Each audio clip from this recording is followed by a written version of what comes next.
Welcome to Cover One's coverage of the 2023 NFL Draft. Tonight, Judge, Tilt, Pro, Ant, and more will be walking you through pick by pick. As always, keep those takes flowing in the comments section, and don't forget to smash that like.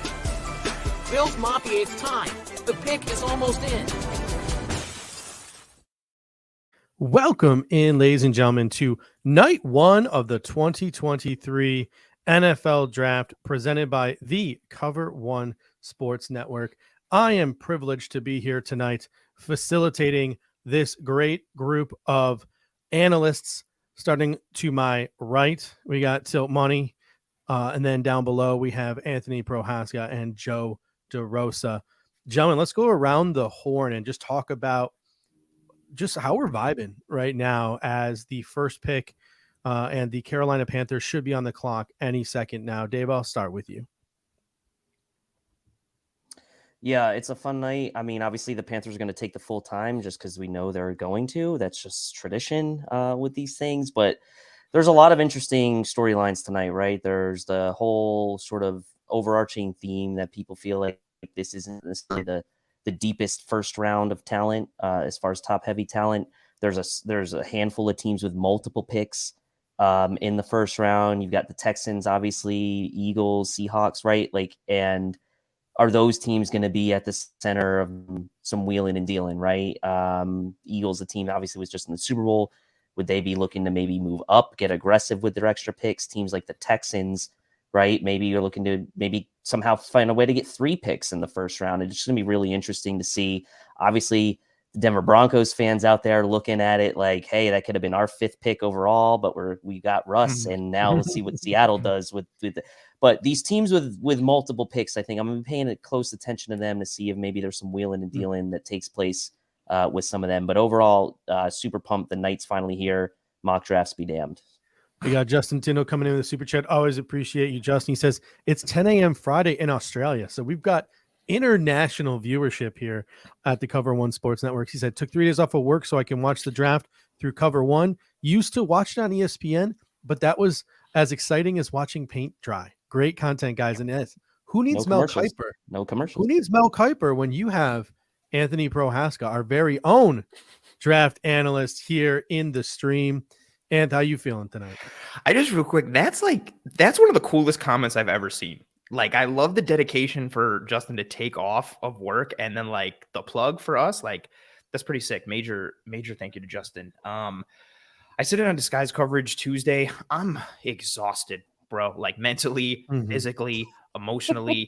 Like I'm at the point now with like all my like notes for players where like it takes me like 30 seconds to find guys because I've got so many notes and so many things. And to echo like some of like Tilt's sentiments, like I'm excited for it to finally be here and no more speculation or prognostication and trying to just sift through all the different rumors to find what's real and what's not.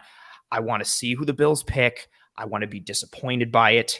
And I'm ready to get hurt again. Let's do it, like draft 2023. And it's also exciting too that we don't like to what we were talking about a little bit offline and what Till mentioned as well. Like there's so much of an unexpected nature to this year's draft, like in the top 5, the top 10, the whole first round. And part of it is tied to the depth or lack thereof in this class at certain positions or quality overall. But it makes for an exciting time and a lot of fun conversation. And I think major shout out to Tilt for those who don't know, behind the scenes, kind of organized everything and figuring out like who was going to do what on what night, and appreciate, you guys hosting and running everybody through. And I'm excited and ready to get hurt again. Yeah. DF Forever coming in with super chat. I will read whatever is on these super chats to an extent, as long as it's not problematic. And he comes in and says, hit that like button like a woodpecker in heat. Yeah, boys, let's go. Joe DeRosa, how are you feeling tonight? Are you feeling like a woodpecker in heat? How are you feeling tonight? Oh man, I'm just that was a question I never in my life thought I'd ever be asked. So I don't have an answer for you. I'm gonna have how do you respond to that? Do you be like, yes? I don't know, but I am absolutely excited. The draft is one of my favorite times of the year. I genuinely consider it a holiday, the whole weekend. I was talking to everyone about work, or everyone at work about it. I've been nonstop looking into it. I'm really just pumped to be here. First off, thank you for having me. But also, yeah, I'm ready for some pandemonium this year, whether it's with the Bills, whether that's with some of our neighboring teams in the AFC. I know the Ravens got that extension done, and there's been whispers about their pick potentially moving. I've seen that Titans rumor where they had D-Hop for 5 minutes and now they don't. It's certainly going to be an interesting time. I would really much like to see I've been a firm believer in potential Buffalo trade back, but naturally that has to actually involve another team that wants to move up to 27. I don't know what my vibes are because the board hasn't fallen yet. But what I will say is I have a spectrum of people I'll be okay with them taking, whether you decide to go with a receiver, which I know a lot of people would like to do, whether that you want to go edge. But I really just am here to have a good time. I'm excited to see how this board falls. I'm really just excited to finally be past it as well, because it's been nuts as far as speculation goes. Yeah, looking at the comment section, Pops Mafia comes in and says, my daughter just messaged me and said that the pick was in. And I was like, huh? And then she told me she was pregnant and he's going to be a grandpa. So congrats to you, Pops Mafia. And we got some breaking news in here involving the Cardinals and the Eagles. It is not a trade up, but apparently the Arizona Cardinals had to tamper in order to hire John Gannon. And because of said tampering, the Arizona Cardinals and Philadelphia Eagles will be swapping third-round picks. Never seen anything like that before, but that news just came in down from the wire. And I believe that the Carolina Panthers are about to go on the clock. And since they already know who they're going to pick, they shouldn't be on the clock for very long, right? They're not going to use all 10 minutes.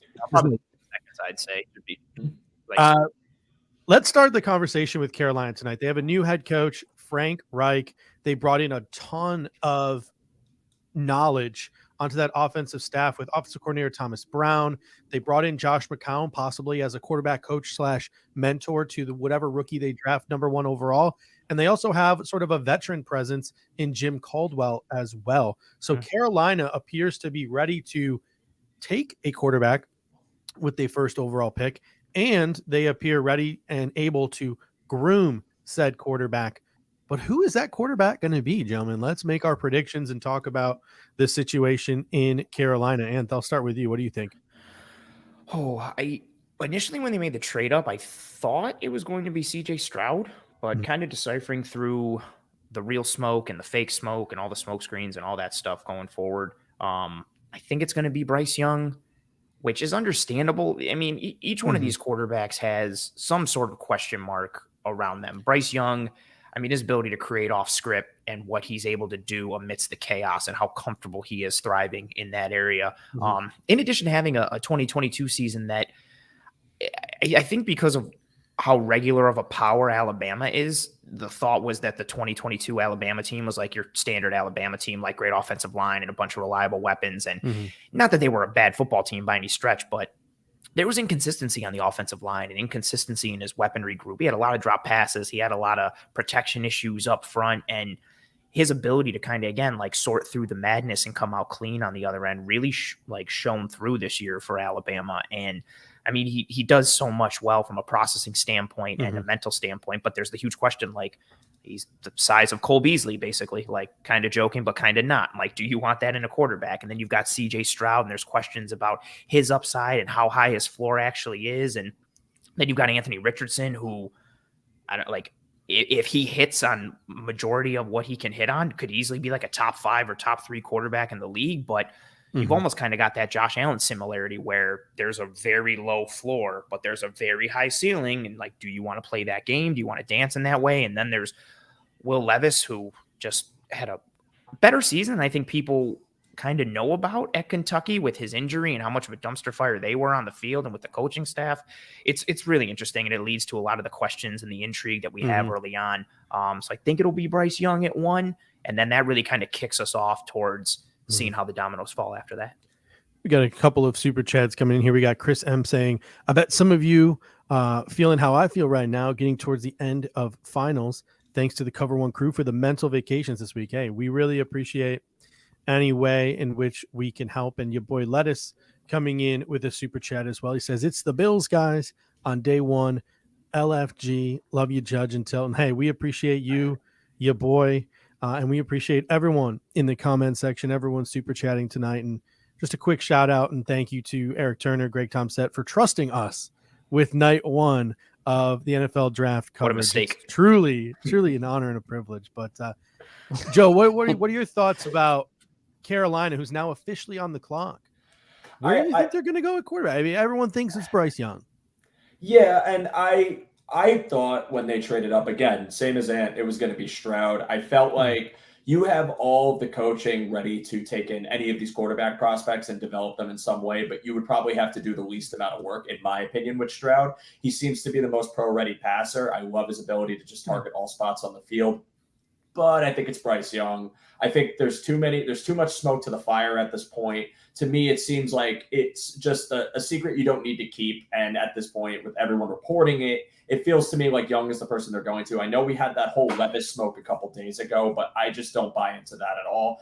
And even though I think it would be interesting for a team like Carolina to take an Anthony Richardson or Will Levis and maybe let them cook in the system, there's some new weapons there. You would have something ready for that quarterback should they step in and want to take that risk on the project, then maybe. But to me, I think even though Young's size concerns have come up, I don't think it's going to be too much of an issue. I think a good coach could work with it. I think they'll be able to work around his size deficiencies and maybe have some plays where you drop him back a little further, scan the field a little easier, get some guys that can separate, get open. I just see it as, even though you could worry about him not being 6'5", he'll still be a serviceable quarterback in this league. He can move with his feet. He's got a good arm. He played for a good offense and played in one of the toughest conferences in college football. It seems like the right pick for Carolina. As much as I'm a bigger fan of Stroud, I think Young's what they go with, and I think he'll do well there. Yeah, we got a couple more super chats coming in. Your boy Lettuce comes in and says draft Turk season.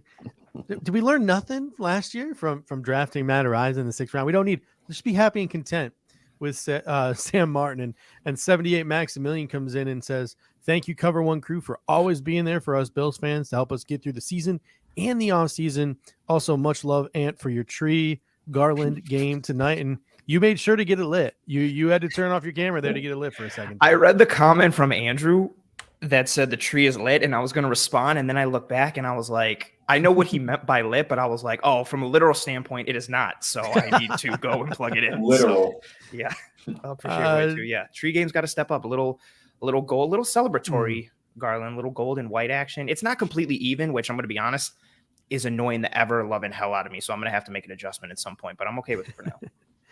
Tilts, how about you? I personally think with a guy like Josh McCown there, a guy like Jim Caldwell there, who when he interviewed in Chicago, they praised the fact that he had a plan for Justin Fields. I feel like Anthony Richardson could be an upset here at pick number 1. Do you think there's any chance an upset could brew here with the first overall pick? I mean, it would. I look at this class kind of similar to the quarterback class that Josh Allen came out of, right? There was a few people that, like Mel Kiper, who were supportive of a guy like Josh Allen potentially being the number 1 overall pick because of his physical abilities. And you kind of had a few people in pockets here saying same types of things about Anthony Richardson. It would be an upset. And we know that Josh didn't go number 1 overall in that draft, but he is the guy that could be the wild card quarterback in this draft, similar to Josh Allen. I liken a guy like CJ Stroud to Sam Darnold from that class, right? The size, the pro readiness of a CJ Stroud. And then to me, Bryce Young is the Baker Mayfield in this draft. And he's probably going to be the guy that goes number 1 overall. Size wise, he's not the most statuesque type of prototype that you would want from the quarterback, but he also comes with a lot of upside and a lot of, I would say, a pretty high floor, much like Baker Mayfield did coming in to that draft. And then obviously you got Levis is kind of like an interesting, he's an interesting study because there is some thought that he could also potentially be the best quarterback in this class, but there's also kind of a lot of risk with a guy like Will Levis. Obviously we know playing at Kentucky, the dumpster fire that he went through this year, but there's also some things about Will Levis that maybe move the wrong way. So I can kind of see where maybe he gives off a little bit of the Josh Rosen vibe somewhat from that class. Now, I'm not saying these guys are necessarily like for like all the way, but you get a scenario where you have 4 quarterbacks that you feel pretty good are going to get picked in the first round, much like you did in that 2018 draft. And then you have this wild card in Hendon Hooker, who could be like the Lamar Jackson sneaking in at the end of the first round with our 5th quarterback in the first round. I know most draft site betting sites have the over-under set at 4.5 for quarterbacks picked in the first round, with Hooker being kind of that wild card guy there, maybe at the end, someone kind of trading back up, wanting that 5th-year option. So the quarterback dominoes are going to be quite interesting. I personally believe it's going to go Young 1, Stroud 2, but it'll be interesting to see what happens here. Looking at the setup here in Kansas City, it's a pretty swanky setup that they have there in Kansas City. Before we get to this pick here, which is still about 4 minutes away, I don't know. We were shorted the honor of being the central figure in the movie Draft Day. Is it about time Buffalo gets itself the NFL draft? I know we're not big enough for a Super Bowl, but do you guys think the NFL draft could ever come Buffalo's way? Joe, what do you think? I'd love to see it. I mean, I think you can make it work in the downtown, but I mean, the NFL draft, you gotta remember humble beginnings. They used to do it in hotel ballrooms. Like, it was never always a grandiose event like it is now. I definitely think they could host it, and I'd love to see it happen. I mean, I am personally, for everyone in the chat that doesn't know this, I'm not a Buffalo native. I grew up in Poughkeepsie, and Poughkeepsie was hosting events that were draft size, and Poughkeepsie is not nearly as big. Therefore, I think Buffalo could do it. I haven't actually been to the metro area, but I have no doubts. Dave, how about you? What do you think? Yeah, I mean, I think it would make sense maybe for that to happen once the Bills' new stadium maybe is in place, right? Like, maybe it's an event they could hold at the new stadium. I don't know, right? Like, I just feel like it's not an impossibility. I feel like if you have, places like Kansas City, which obviously is pretty accessible, don't get me wrong, Buffalo maybe not as accessible as a place like Kansas City, but like the market has never really necessarily been an issue here. We've had the draft in Cleveland. You've had venues that can handle it. Radio City in itself that hosted the draft for years.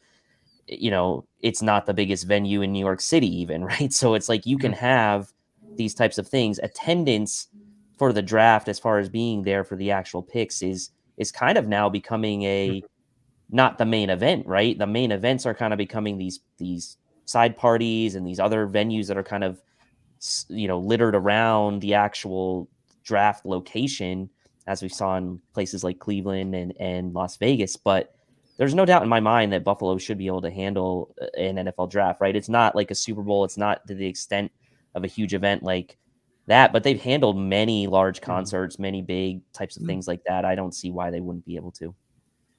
The pick is in, ladies and gentlemen. And as we wait, I think, Kyle comes in and says that he thinks that Canal Side would be a great place for it. And it's true. It's typically not in the stadium, but who knows? Maybe 4 or 5 years from now, the perfect kickoff to our new stadium could be hosting an NFL draft inside the stadium. And certainly there would be more than enough people in Buffalo to go pack it. Or at least having some of the other events there, right? Like that are going on at the same time. You could do it there.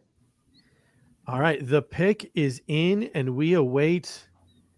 Roger Goodell is walking to the podium now, and when the pick is in, we will announce it right here on the stream. Someone in the chat said it took them 10 minutes to do this? It took them 10 whole minutes to do this, yes. You got to build up the drum. Look at it. And with the first overall pick in the 2023 NFL Draft, the Carolina Panthers select Alabama's Bryce Young. Let's go around the horn. Anth, we'll start with you. What are your thoughts on this pick? Similar to what I mentioned earlier when we were kind of talking about the prediction piece, in today's NFL, you need to be able to create out of structure and off script, and he excels at that tremendously. He's very comfortable in that world.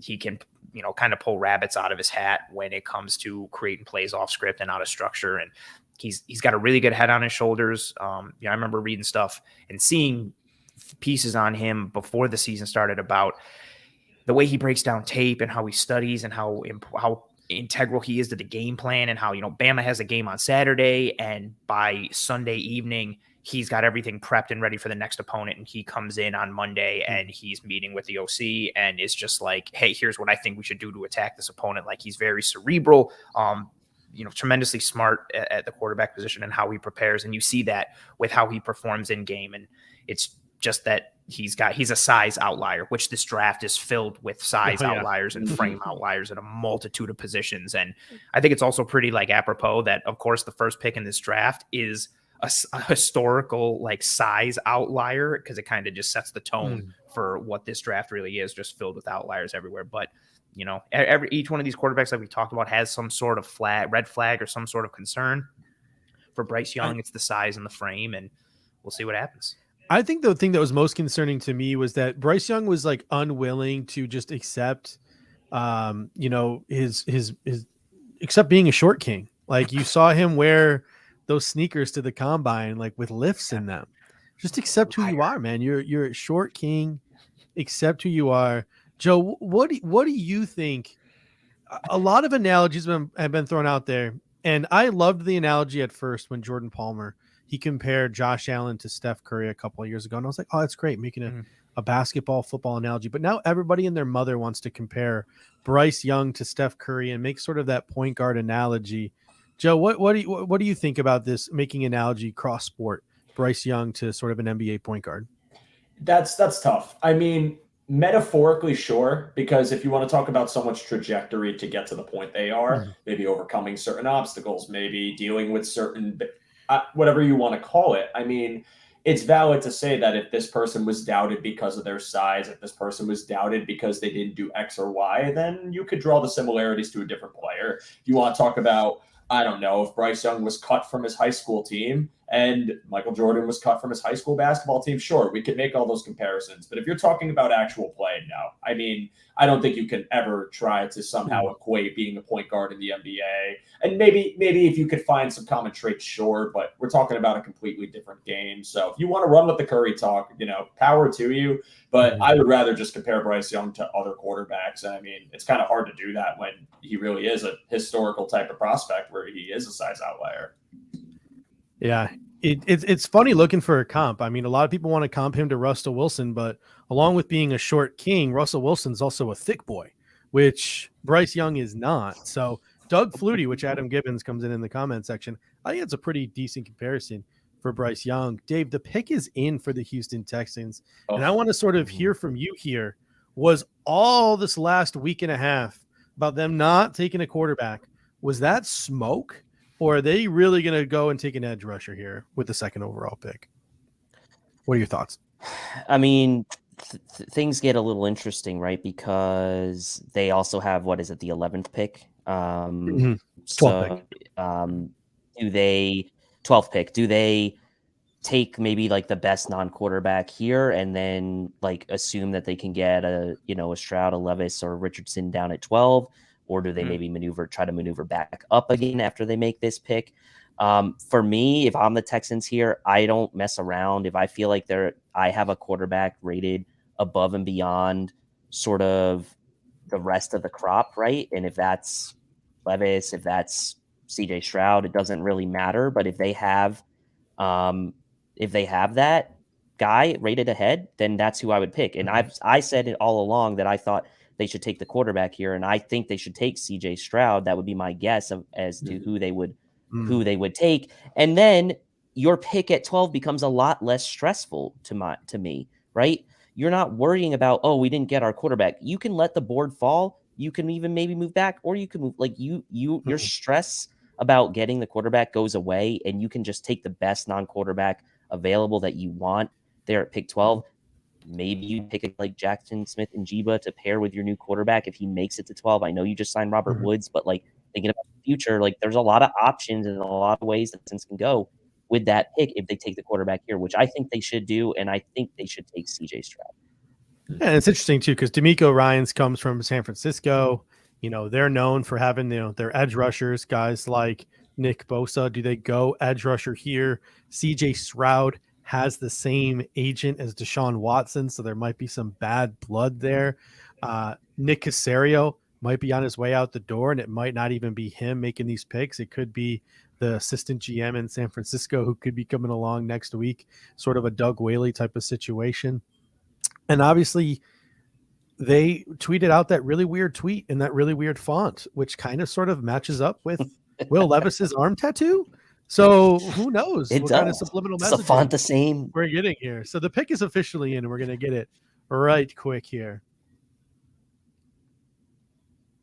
Wow.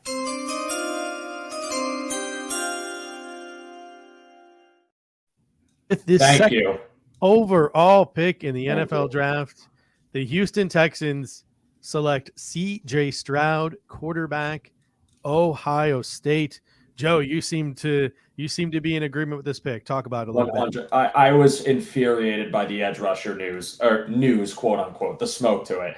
That would have been completely idiotic. And don't get me wrong, I don't want anyone to think that I'm against the top defensive talent in this draft. I'm not. They're going to be stellar players.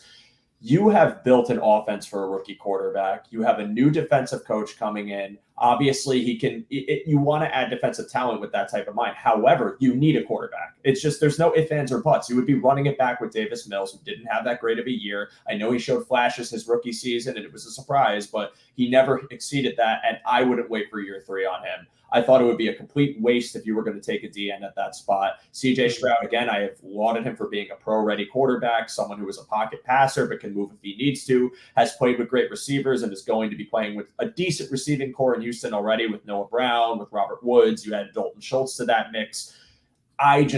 There was no other direction that would have made sense, and I'm really glad they made the right choice, even if they are an AFC team. So.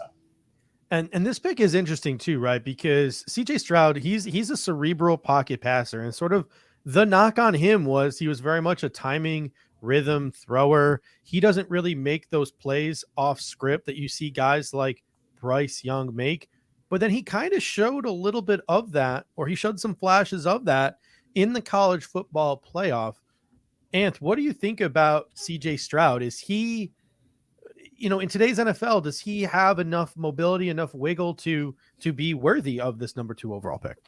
I think he does have enough. It's just a matter of, can he tap into that regularly, and will he tap into that regularly? When he's so polished in a lot of ways, his accuracy. I mean, we saw it at the combine. If you didn't see him regularly throughout the year and watch the tape or whatever, like, you just watch him in the drills at the combine, and every pass is on time, is on rhythm. Like, it's like he just walked up and handed it to the receivers in those drills. And this is with guys that he's never worked with, he's never thrown to. Like, this is just him going out and playing ball. And you see the precision, you see the technicality in his game. And when he has had to rely on his legs and some of his escapability and some of his athleticism, you've seen him do it. And it to his benefit, to have him do it on one of the biggest stages against Georgia in the playoffs really worked out for him, potentially helping his draft stock. But you saw him do it a little bit against Northwestern this past year. You saw him do it a little bit against Iowa.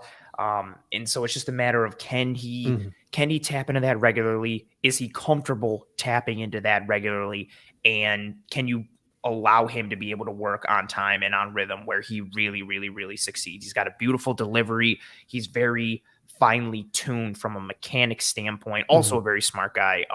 One of my favorite preseason clips was somebody asked him about a play, and it was just like a quick little offhanded like interview question, like at an Ohio State practice or event. And he just went into so much detail, and you can tell how smart he is in terms of pre-snap recognition and then post-snap processing. And a very cerebral guy, very technically sound. We'll see if he can embrace that athleticism aspect and that escapability piece, but he presents a high floor. And I do think his ceiling is potentially a little higher than he gets credit for. So I like the pick. I'm excited to see what he does. Dave, the 2 safest quarterbacks in Bryce Young, finger quotes, safest quarterbacks in Bryce Young and CJ Stroud are off the board. That leaves Anthony Richardson and Will Levis remaining. Are we going to see a trade up here?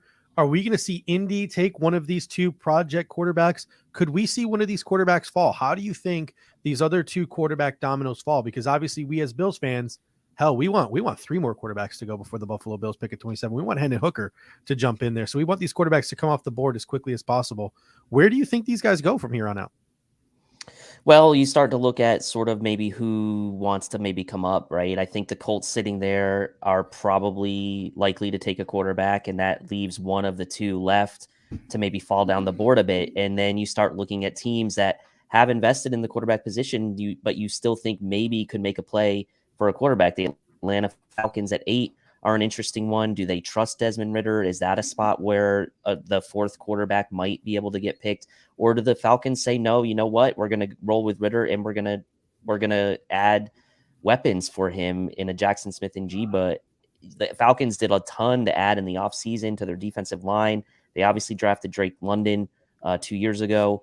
And so it would be maybe a nice trio to have a 3 wide receivers with London, Pitts, and a guy like Jackson. But that's the spot that I'm looking at after this third quarterback gets picked. I would imagine that the Colts would be the next logical team to take a quarterback. It doesn't seem like a move that they would maybe pass on a quarterback given the new coaching staff and given that they're much needing to start over at that position. We have a trade here. The Houston Texans are about to get not only their quarterback, they are about to possibly get their premier edge rusher, as the Houston Texans have traded up. And I believe Daniel Jeremiah actually mocked this. I don't know who Jeremiah took in the mock, but he actually mocked this trade. The Houston Texans are now on the clock. They have traded up to pick number 3. The pick is in. It should be coming up again soon.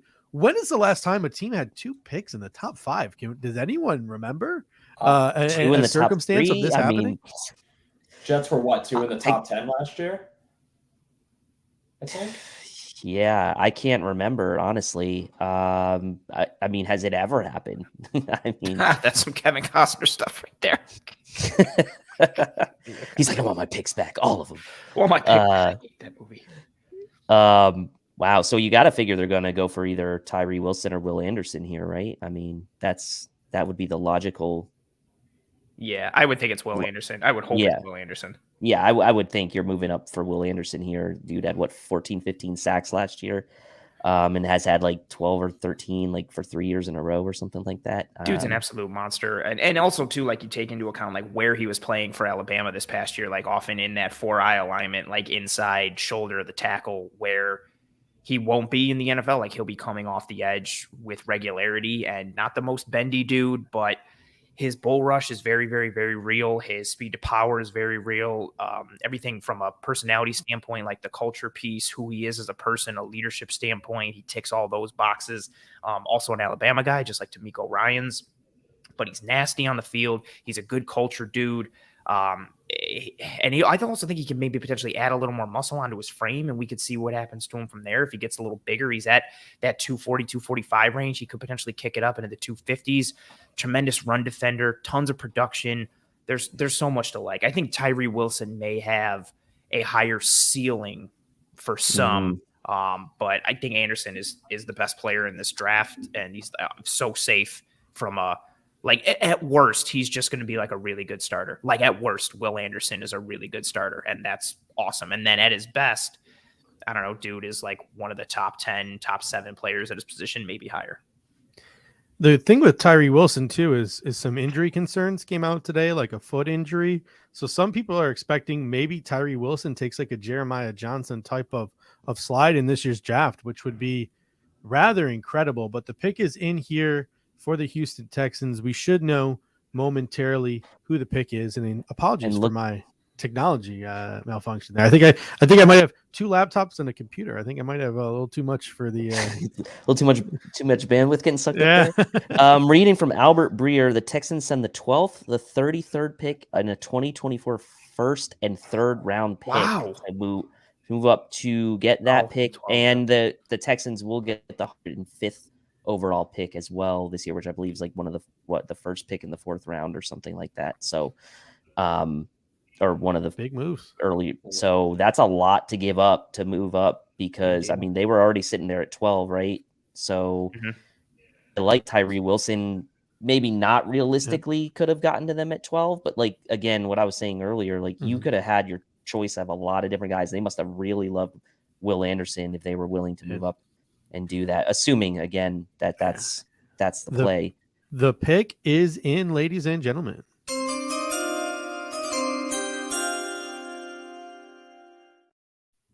The 3rd overall pick in the 2023 NFL draft.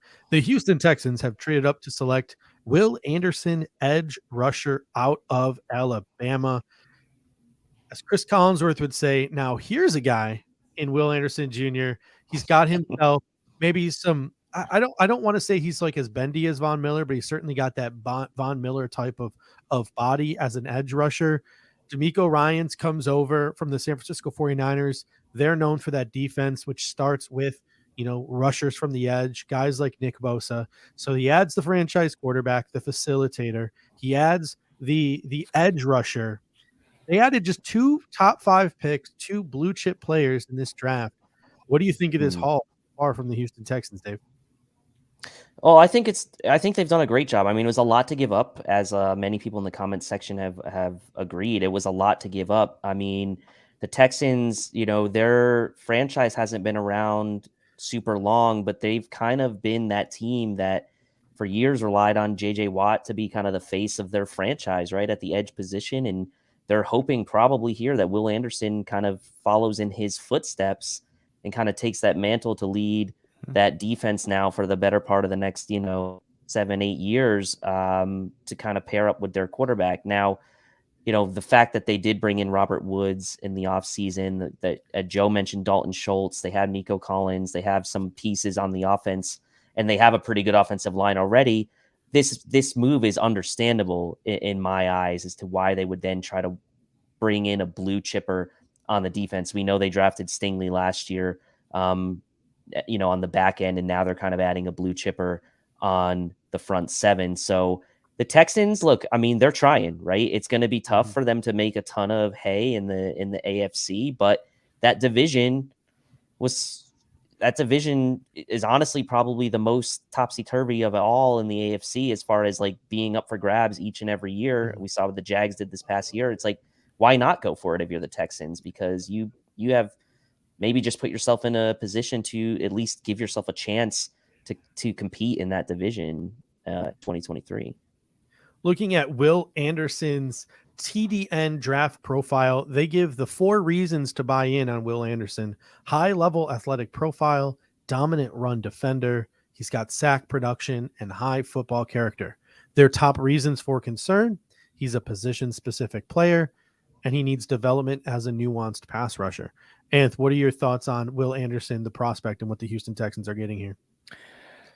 Really smart dude, really hard worker, good culture guy, everything you kind of want in a football player from an off the field perspective. And then on the field, he's explosive, he's twitchy, he's violent, he plays the run. He rushes with a tenacity and a physicality and a violence.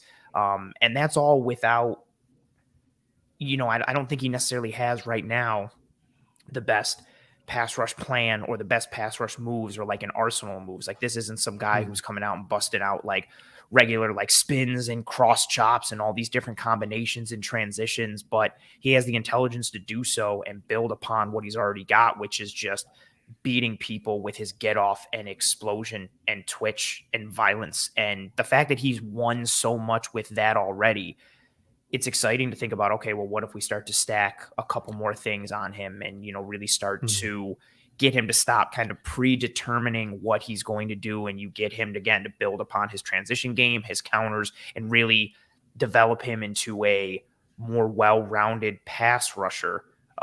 It's a scary thought. Like, he was number 1 on my board. He has been since last offseason. And it wasn't just because I said it and forget it. Like, I feel like as the season went on, because he was so good, he was just one of those dudes, like similar to what happened with Jadeveon Clowney. I hope he doesn't have the same career as Clowney, but dude is so good and then comes back to college and you kind of get like everybody starts nitpicking at him a little bit. And I understand some of it, but dude is number 1 on my board. I think he's the best guy in this draft, and the Texans nailed it. Joe, what do you say to the people in the comments section who say the Houston Texans gave up too much to come up for Will Anderson? Too much for a rebuilding team was a couple of the comments here. It's tricky to say, because I love the aggressive approach by Houston, right? I mean, again, I said you need your quarterback, and edge would make sense if you had a quarterback, and that's exactly what they ended up doing. So, I mean, look, you got D'Amico Ryans, you got the premier defensive position. If you hear cheering in the background, my roommate is a Colts fan, so don't let that spoil anything.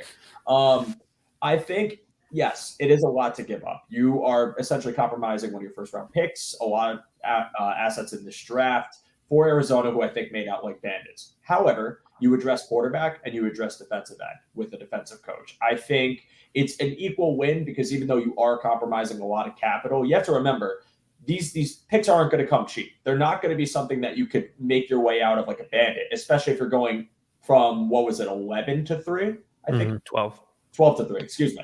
So for me personally, I don't necessarily think it's the greatest thing in the world for Houston, especially as, again, a rebuilding team that is trying to put it together. But I said a few weeks ago, and Ann, I think you were on the show, that Houston could potentially surprise people if they had a stud rookie quarterback and they had that receiver room ready to go. Now you added one of the top, if not the top defensive talent in this draft to that room.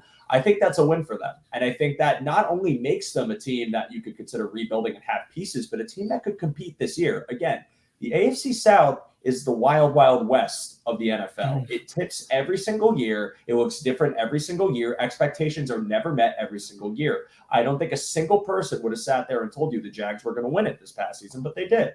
And Tennessee has seemed to regress a touch. I think Houston could compete as early as this season. And I think they just made 2 moves that put them right there in the forefront. So, yes, it's a lot to give up, but you got to look at what they're receiving here. If both of these prospects pan out, you're talking about 2 premier talents that you just got back-to-back in a draft where talent doesn't really range that deeply. So, all right, the pick is in for the Indianapolis Colts.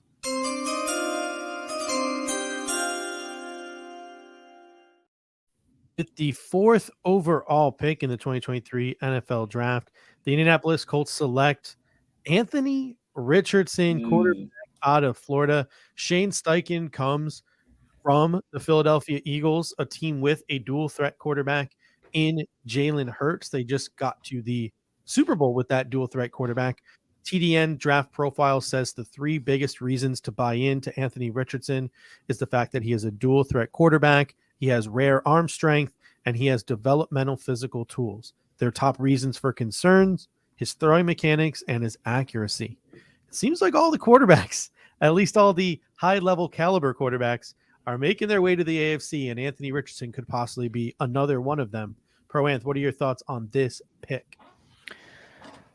Super high ceiling with how he's just built physically. I mean, 6'4", 244 pounds, ran a 4.43 at the combine, which is just stupid. An absolute mountain of a dude with a rocket for an arm.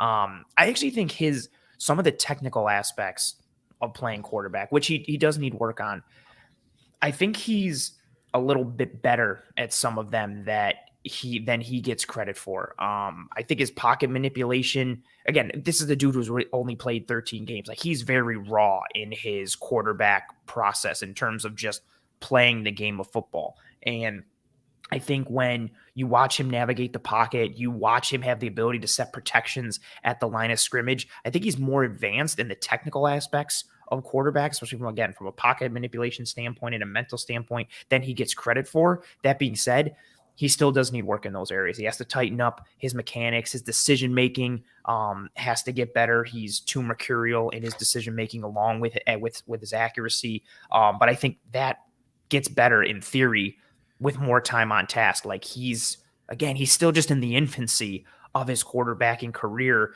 You set him in an offense, Judge, like you mentioned, like with Shane Steichen, the familiarity with that type of dual threat quarterback just leaving Philadelphia.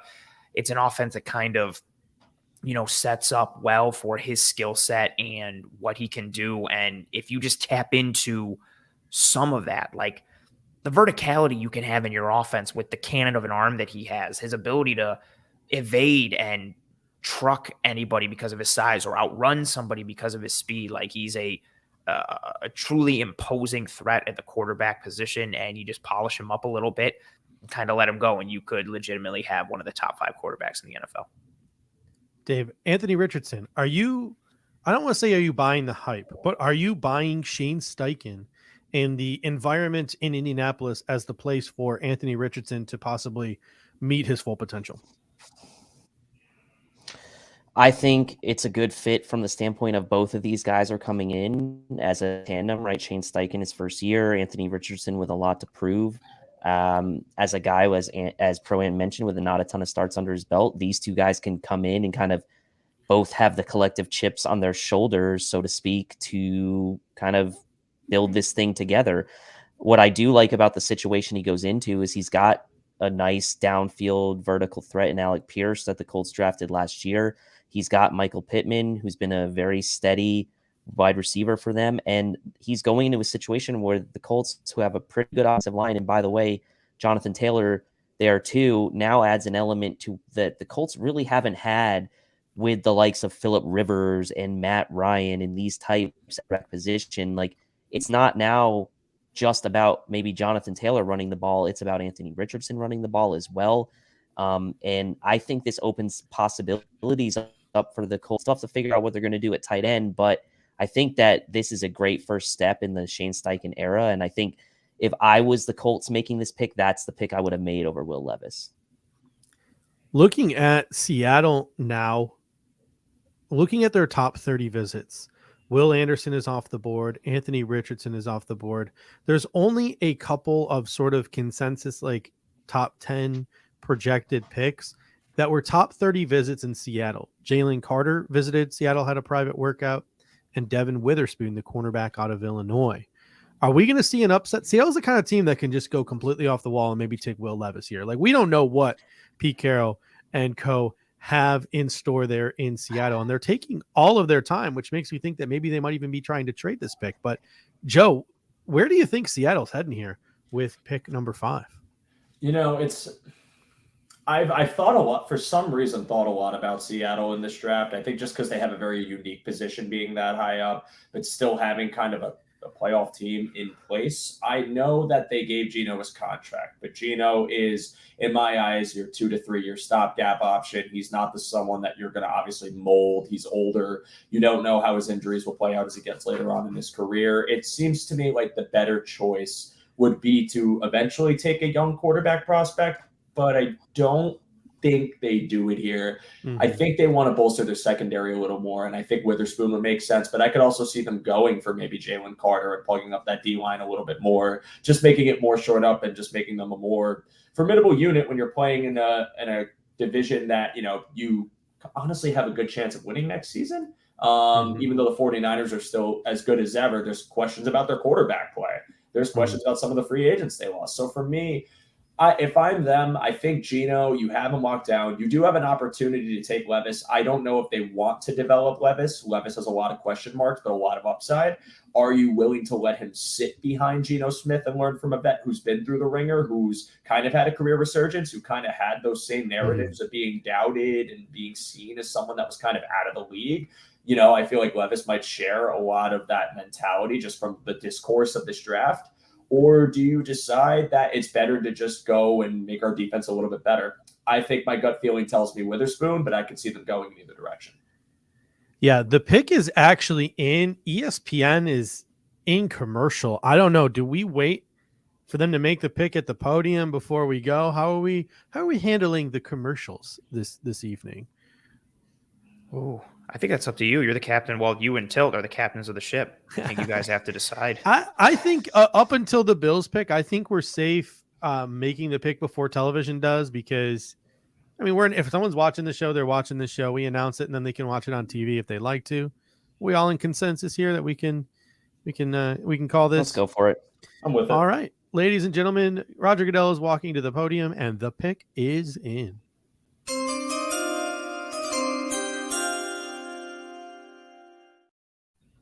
With the 5th pick in the 2023 NFL Draft, the Seattle Seahawks select cornerback Devin Witherspoon out of the University of Illinois. 5'11.5", 181 pounds.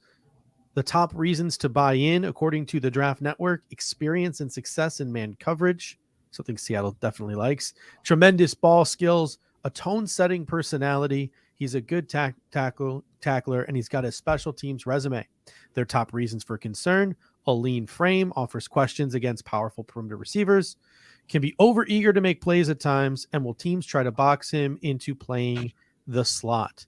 And let's start with you. You have Tariq Woolen on one side, and now you have another sort of bull in a china shop type of corner in Devin Witherspoon, who's not afraid to come down and lay the boom. Another ultra aggressive corner. Perfect fit for Seattle, right? You nailed it. Like, he is not from necessarily a skill set or frame or coverage standpoint, but he is like a harken back to the Legion of Boom days, just with how aggressive he is and violent, and his approach to the game of football. He is one of those dudes who, on every single play, he is like, during the play and then post snap and post play, he is demonstrative in some form or fashion, whether he's making the play or he's barking at somebody or he's calling something out. And I don't mean that in like any problematic like way. He's just, everything he does is aggressive at 110 miles an hour. You know, he needs to rein in some of that aggressiveness from a physicality standpoint. You know, the NFL is a different monster when it comes to how physical you are with receivers, when it comes to what you do to them in their route stem and past the 5 yards, and you can't touch anybody or breathe on anybody. But fiery dude, extremely athletic, ball skills, finishes. He hits like a freight train. Like, I know ESPN's showing a bunch now. Like, there's so many clips against a variety of opponents where he's just clocking running backs like left and right. Like, this isn't like, oh, you know, he closed down on a drag route and caught some receiver and popped him. Like, no, this is him like going down on running backs who are squared up on him, trying to truck him, and he just plants him in the dirt. And you add that physicality and that athleticism, that mentality, like you said, with a Tariq Woolen on the other side, you got a really cool cornerback tandem and a cornerback pairing. And this is a team that has been trying to rebuild their secondary since the Legion of Boom ended. And this is another guy at that position group. Like, he's scheme versatile. He's an immediate starter. I think the frame concerns are somewhat legitimate. You know, he's only 181 pounds, but his tenacity, his toughness, his athleticism, the scheme versatility piece, not to mention, hopefully you get him on an NFL team, NFL diet, NFL workout routine, add a little bit of thickness and a little more, you know, core muscle strength and flexibility to everything that he's got going on. And just a nasty, violent dude, like, with athleticism. Like, it's hard to not like it. One of the most exciting teams in football last year was the Detroit Lions. It started off with Hard Knocks. Everybody fell in love with Dan Campbell and what they were cooking there in Detroit. And they had themselves a heck of a season, so much so that Ben Johnson was like the hottest coaching candidate out there before he turned down all of those jobs to return to Detroit. Looking at their top 30 visits, there aren't a lot of sort of like top 10 consensus players that are still left on the board. Darnell Wright was a top 30 visit. Jalen Carter was a top 30 visit. Scary to think about him on a defensive line with Aiden Hutchinson and Brian Branch. Other than that, most of the guys are maybe guys that they're maybe leaning towards their second first round pick. Dave, where do you think Detroit goes here with this pick? I mean, it's tough. It's tough for me to see them taking Jalen Carter, given the investments they made in Aleem McNeil and Levi O. You know, back in the 2021 draft. I mean, yes, that would be a nice kind of air to add. They did bring in Isaiah Buggs as well. So, like, I feel like they're pretty solid already in the interior defensive line. I mean, obviously, it doesn't hurt to have more, but it just doesn't. I don't know. That doesn't line up for me as far as like the direction I would go. I mean, Christian Gonzalez would be in play for me here if I'm Detroit and I end up keeping this pick. I feel like talking to Russ Brown, you know, he was pretty high on both Witherspoon and Gonzalez and said he would have been pretty on board with either of those guys here if the Lions stay put here and make this pick. There's also the question of the future of Jared Goff, right? Would the Lions be willing to take a quarterback and like maybe seems like a waste of a pick now, but that's an option. And it looks like we've got some news trade. here. We've got a trade. Okay, so there you go. The Arizona Cardinals have used some of that capital. What capital? Who knows? To move back up. And the Lions are sending the number 6 overall pick to Arizona, who is moving back up. There are a number of ways in which Arizona could go here, you know, being the Phoenix resident. The top 2 names that I was hearing before the draft started were Tyree Wilson and Christian Gonzalez. Those are the 2 top ones, but Tyree's not that injury that's kind of concerning now. And the hottest name in Arizona today was Paris Johnson out of the University of Ohio State. Arizona met with like 7 or 8 tackles during the pre-draft process, so it's pretty clear. Didn't Kyler play for Paris? Yeah. Like, didn't he make some kind of Yeah, comment? he apparently, Kyler has been advocating for Paris Johnson Jr. The Mhm. Arizona Cardinals went to Oklahoma to cheer on Kyler as he got his statue. So maybe they're all in on Kyler and finally doing what Kyler wants. I think it was Warren Sharp posted on Twitter, like Kyler wanted like so-and-so a couple of years ago, and the Cardinals took a linebacker, and then he wanted another guy a couple of years later who ended up panning out. I can't remember the specific players. And they took another linebacker in Zaven Collins. So Steve Keim kept ignoring Kyler Murray and taking linebackers. So it'll be interesting to see what the Arizona Cardinals do here. Joe, what are your thoughts? Should they go defense because that defensive line is putrid, or do they again continue to invest in Kyler Murray and finally maybe give him some offensive lineup? They got DJ Humphries at left tackle. Mhm. So who knows where this guy play at right tackle, where Kelvin Beachum is? Does he slide in, play? Do they kick DJ Humphries into left guard? Let this guy play left tackle? Who knows? A number of options for the Arizona Cardinals. What do you think, Joe? I am of the mindset that you should always heed the words of your franchise guy. And if the franchise guy is telling you that he would like to have a solid tackle in front of him so he doesn't tear his ACL again, I know that didn't happen in the pocket, but still to have the protection, especially when you're recovering from that injury, and maybe give you more time in the pocket, especially when you're Kyler Murray's height, which we talked about with Young earlier. And maybe you need that clean pocket to be able to see the field a bit better and not just throw deep passes, but more having of a middle field, better vision there. I think that's the move they should make. And I really think that to me, it's not a bad pick per se for them to go edge rusher here, for them to go defensive tackle if they want to go with Tyree or Carter. But you got to protect your quarterback. You got to protect your franchise quarterback. You're paying him all this money. You can't see him get hurt again. There's already a bunch of question marks surrounding your organization, surrounding him as a quarterback, but especially your offensive line. To me, it's kind of heed his words, take Paris, just make the layup pick. It doesn't have to be overthought. You have other picks in this draft if you want to address those other positions. It's, in my opinion, you're addressing everything when you take offensive line. That's my stance on it in general. If the Bills were to do the same, I'd say the same thing. You're adding protection for a quarterback. Sorry. And the Lions get pick 12, and they also get pick 34, which is Arizona Cardinals pick in the second round. It's Obviously, they good trade for the picks. Lions. Yeah. I mean, the Lions are going to get four picks now, 3 picks now in like the top 40. I mean, that's going to be a good haul of players for a team that's on the come up. But the pick is in for the Arizona Cardinals.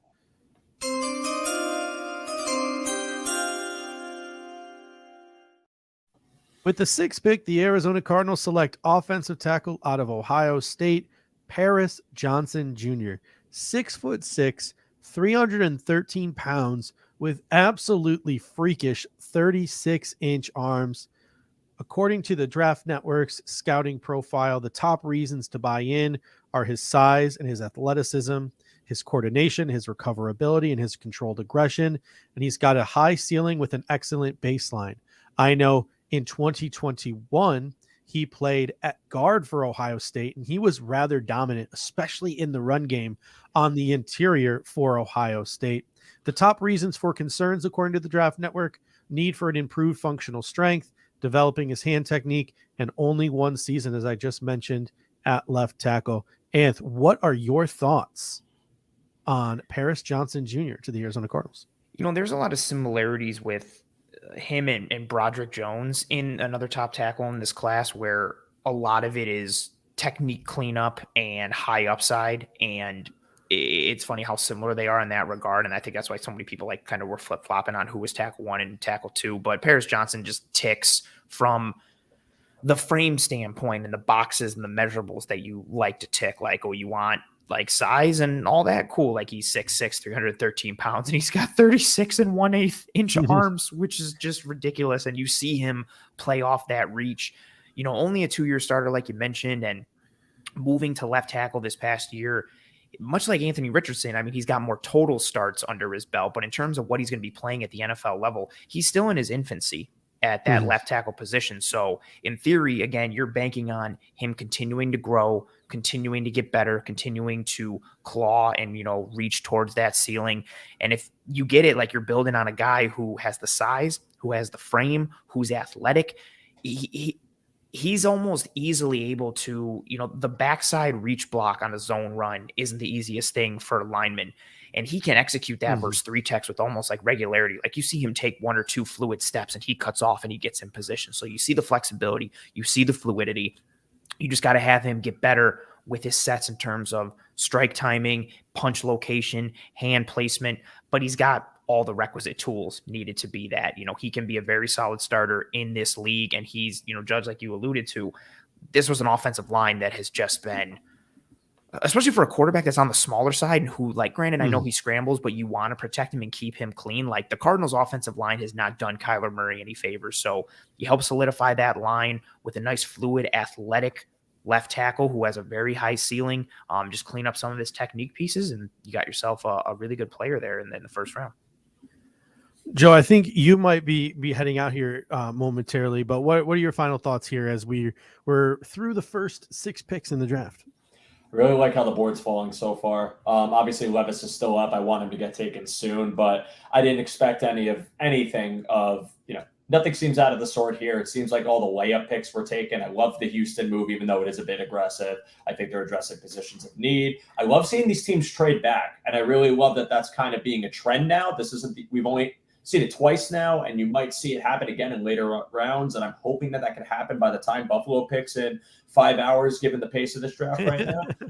But I'm liking how the board falls. Nothing really surprises me so far. I'm glad the Cardinals made the right decision to protect their quarterback. I hope the Bills do the same tonight, but there's also other positions I hope they go for. But regardless, thank you guys for having me. It's been a fun time covering and talking about this with you. This is super cool, and for everyone watching, please like this. Subscribe to Cover One. These guys do amazing jobs at scouting, at everything with analysis of all the players in the draft and free agency and so on and so forth. I could go on for hours, but appreciate it, guys. Thank you. Before we head out of here, talk about your show on Saturdays a little bit. Yes, sir. So Under Review is live every Saturday at 11 a.m. I was originally going to back off doing it this weekend, but I decided I'm going to run it as is. So this weekend will be at 10 a.m. But every weekend, 11 a.m., we're a roundtable kickback show. If you guys haven't checked it out, I would love to see you there in our live stream. We have a great time, new topic every single week. This weekend, I will be discussing just our draft so far and how we've been doing and, kind of take a deeper dive into some of the picks that we'll have, because I think by then we'll be starting day 3. So it'll be a lot to talk about finally, and we'll have some answers to our many questions that we've had all off season. So I hope to see all of you guys there. And again, thank you guys so much for having me. Thank you, Joe. That is Joe DeRosa. You can find him on Twitter at @show_DeRosa, and his show is Under Review Podcast, which you can find Saturday mornings at 11 a.m. here on the Cover One Sports Network. And we are joined now by one of the co-hosts of the Going Deep podcast, Mike Bunt, just in time for the Las Vegas Raiders. How you doing tonight, Mike? I'm doing good, guys. It's always a fun weekend watching the NFL draft and hoping our favorite players fall to the Bills. So still a long way to go, but excited to see how it all plays out tonight. We're gonna put you on the spot here. There's 2 minutes and 40 seconds until the Las Vegas Raiders are off the clock, so they still have a little bit of time to get their pick in. Looking at some of their top 30 visits: Deontay Banks, Brian Branch, Will Levis, Zay Flowers, Tyree Wilson, Jalen Carter, and Joey Porter Jr. They are all still on the board. They are guys who could go possibly, some of them, maybe some of them not so much this high, but who knows with this year's draft. Where do you think Las Vegas, what direction do you think they go in here with the 7th overall pick? I'll say this. Your guess is as good as mine with this. I haven't really paid too much attention to the Raiders and their plans this offseason. Obviously, Jalen Carter falling to number 7. At some point, you figure he's going to go off the board. So a talent like that, I wouldn't mind them taking a move after Carter here. But that's a team with a lot of needs on the board right now. Yeah, Jalen Carter probably would have been picked already had it not been all of the various different off the field concerns, him showing up out of shape at his pro day. So Jalen Carter continues to slip, and it just feels like he's going to slip to 10, and the Philadelphia Eagles are going to get to pair him with Jordan Davis and Nakobe Dean and just fall right into an amazing draft pick like the Philadelphia Eagles always seem to do. But the pick is currently in for the Las Vegas Raiders. Maybe they put a stop to Jalen Carter's slide. We will find out as Roger Goodell is walking up to the podium now.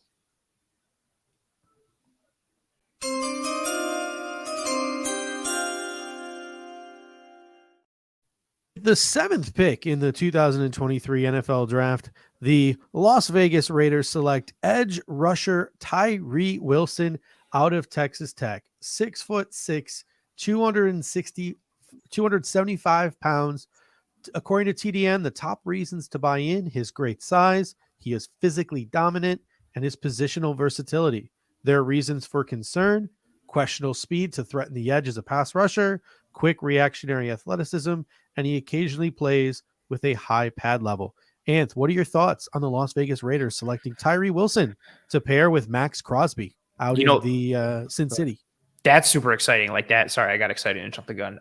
Also, Judge, I don't know if you said it on purpose or not, but when you were first talking about the Raiders, like maybe 2 or 3 minutes ago, you called them Lost Vegas Raiders. And I thought that, I was like, if that was on purpose, that is hilarious. That was not. Dude, That's probably me staring at 15 different screens and also trying to enunciate words. But dude, like that, where like tremendous, like so on point. Like that was really good. Wilson, a lot of people started having Wilson creep into the conversation of like, is he above Will Anderson? And for me, he wasn't, but I understood why with the size, 6'5", 271 pounds, 35 and 5/8 inch arms. You see the way that he plays at Texas Tech, which he doesn't have a tremendous get off. He comes off the ball a bit high at times. It almost looks like tight. And when you combine, playing, get with a late get off and playing a bit tight and high, you'd be like, oh, well, this dude's not going to work out. And it doesn't matter. Like he has a late get off and he's still just running through players left and right. And so this is a guy who very kind of similar to what Anthony Richardson is at quarterback, but I think a little more developed already. Like this is a guy who is winning without being refined in the technical aspects of being a pass rusher and a football player. This is a guy who, is laid off the snap, but because he's got speed and power and length and knows how to use that to his advantage, he still just runs through guys. Like he's got such a tremendously high upside.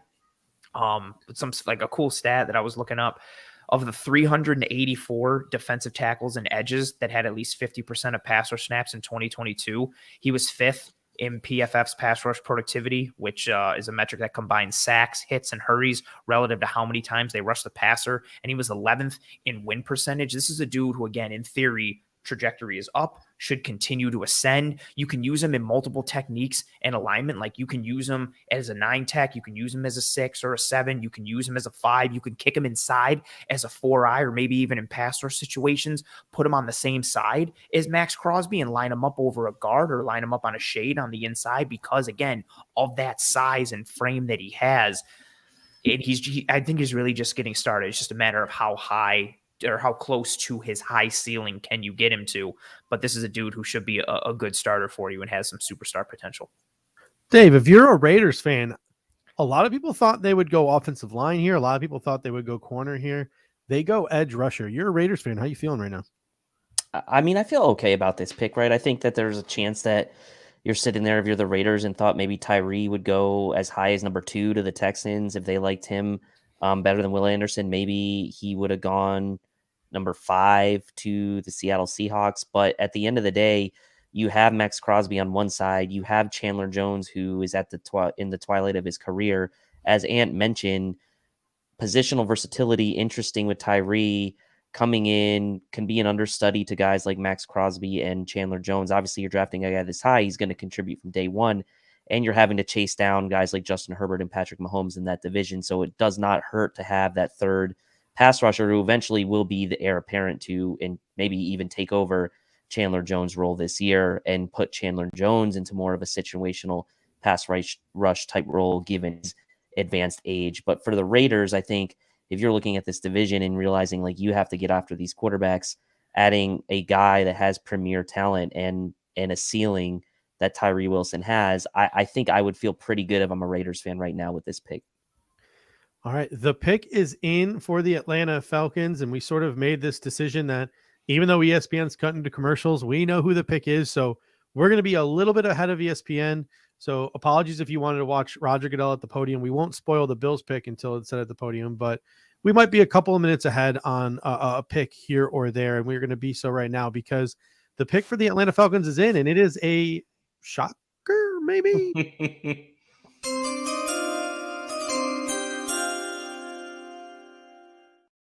The 8th overall pick, the Atlanta Falcons take Bijan Robinson off the board.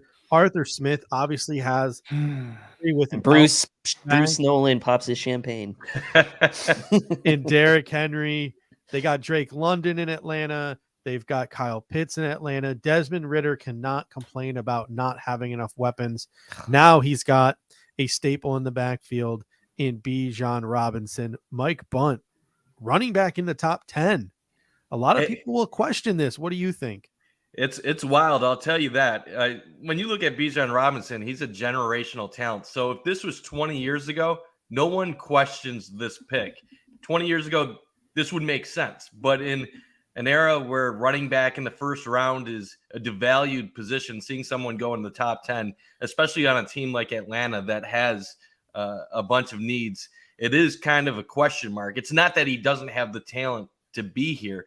You just would have thought Atlanta would go in a different direction overall. But if you're talking about just the player, he's as good as they come. You're talking about a guy that many would say just as good as Saquon Barkley, if not better, coming out of college, is great as not only a runner out of the backfield, but a great receiver as well. You look at his yards per catch while at Texas, explosive, dynamic playmaker. I was kind of hoping that he was going to fall down the board a little bit just to see what some other teams would do if given the option of maybe going after him. But good for him. Weird fit for Atlanta taking someone like that in the top 10, though. We got a surprise guest appearance here as Greg Tomstad is popping in. It appears he wants to have a word. Bijan. I knew it. I knew it. What did he say? Did He said Bijan. He just said Bijan. So Anthony, I know you are a big Bijan guy. You've been tweeting about him a ton the past week. There have been some people out there, probably intentionally, trying to besmirch the name of Bijan Robinson this week, trying to throw some smoke out there, talk about how Jahmyr Gibbs might be better, how Bijan is overrated. He's not this generational player that people say he is. Tell them why they're wrong, because I know you feel strongly about Bijan Robinson. I love Bijan almost as much as I love just tweeting Bills and Bijan related things just to watch like Twitter burn, just to see how many people would get like just to stoke the fire and poke the bear a little bit was fun. He has everything. The only thing that would make him better would be if instead of running a 4.46, he ran like a 4.41. He's 5'11", 215 pounds. He's got contact balance. He's got vision. He's got lateral agility. He's got enough long speed. Like he runs a 4.46 and he can house like 75 yarders. He can run routes out of the backfield. He can run routes from like a wide receiver alignment outside or in the slot. He can block like an actual pass protection. Like you'll see him scan and pick up and read. He understands protection. He can block in the run game. A lot of fun stuff that you saw at Texas were him and Roschon Johnson in a little pony personnel action. And he's the lead blocker for Roschon Johnson out in space. I recognize the positional value conversation, which is very legitimate, but I don't care like with someone like Bijan. And I know it's not the smartest thing analytically and all these other pieces, especially for a team like Atlanta that does need help, especially on the defensive side of the ball. But man, for as dynamic of a running game as they had last year, granted, some of that was tied to Marcus Mariota, but now you had Bijan Robinson there and like you have a really, really cool triplet grouping of Kyle Pitts, Drake London, and Bijan Robinson. You've got some positional versatility. You've got some alignment flex. You've got a lot of games that you can play with defenses, and you have a lot of dictation opportunity for an offense on the defensive side of the ball. He's so polished. I think you put him in the NFL right now, and I honestly think he's already like a top 10 running back in the league, and you just see what happens when you go from there. We've got sorry to interrupt. It feels like a move the Bills would have made for 2 decades. Great player, and I'm excited to see what he does in Atlanta, especially with his fellow playmakers. But it feels very drought Billsy type move to me. And we've got a trade here, which we're going to talk about in a moment. The Eagles have moved up one spot, which tells me that there might be a certain player Oh, are they going to get Jalen Carter? from the University of Georgia that they really want. mean, But So stupid. I mean, in a good way. Wow. we'll discuss that in a moment because we're still waiting for them to come to the podium, and I don't want to get too far ahead. But Dave, through the first 8 picks, if you're as a Bills fan, how are you feeling right now with how this board has fallen?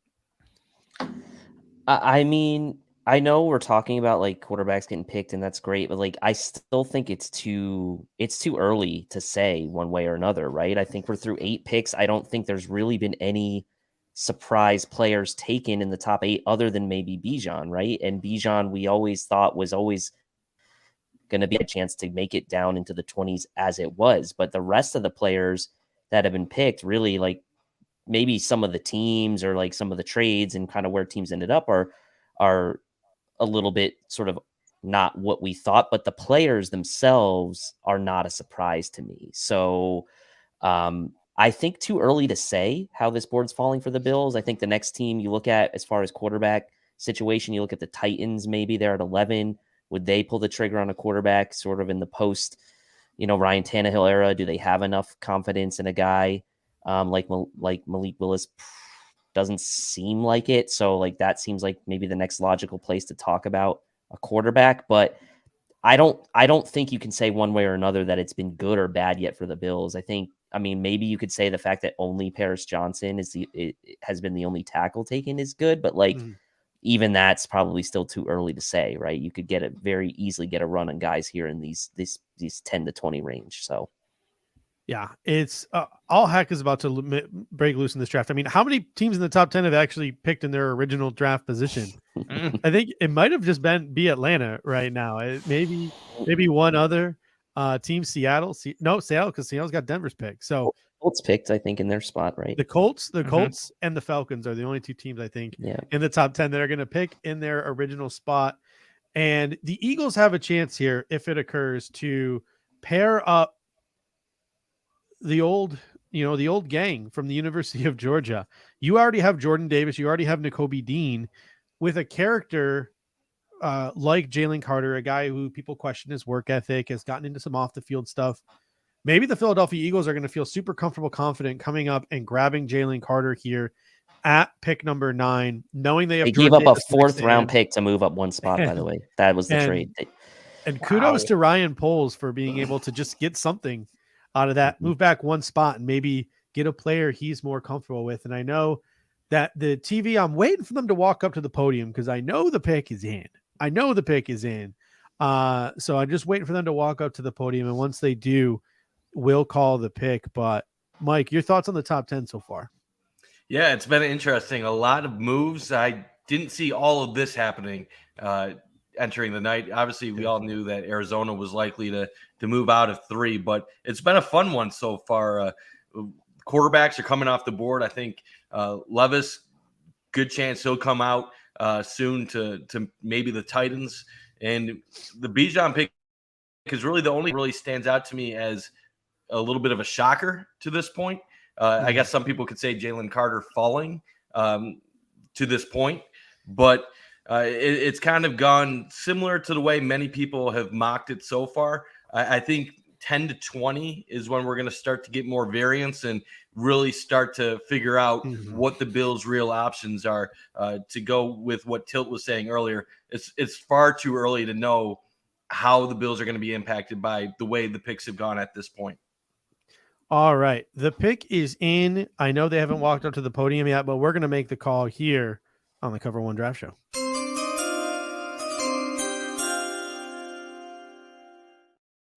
With the 9th overall pick in the 2023 NFL Draft, the Philadelphia Eagles, they do it again. It seems to happen on a regular basis for this team. They select interior defensive lineman Jalen Carter out of the University of Georgia. And what are your thoughts on the Eagles adding Jalen Carter to a defense that just last year selected Jordan Davis and Nakobe Dean? It's like, what? How does it?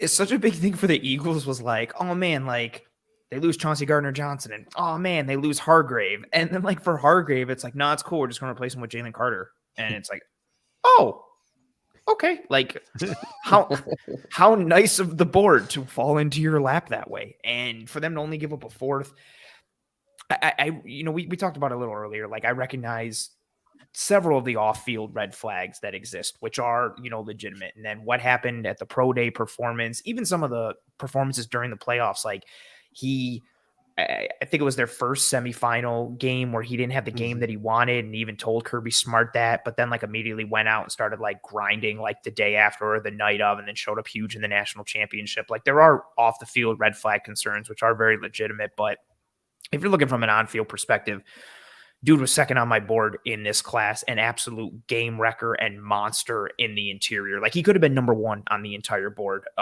Just because if you have a player on the interior who can collapse and crush the depth of the pocket and get penetration quickly versus the pass and the run, it's absolutely debilitating for an offense. And he's got quickness, he's got size, he's got violent, quick, technical hands. He can win in a multitude of ways. This is a dude who last year on a talent-laden Georgia defense that had, a baby Nolan Smith, but Nakobe Dean and Trayvon Walker and Jordan Davis, and their other linebacker, Channing Tindall, and like Ringo and all these guys. Like at the end of the year last year, everybody just kept being like, well, Jalen Carter's going to be the best guy from the defense. Like Jalen Carter's going to be the best guy. And you had like back-to-back national championships, tremendous defenses. And this was the guy who was the talk of the town consistently.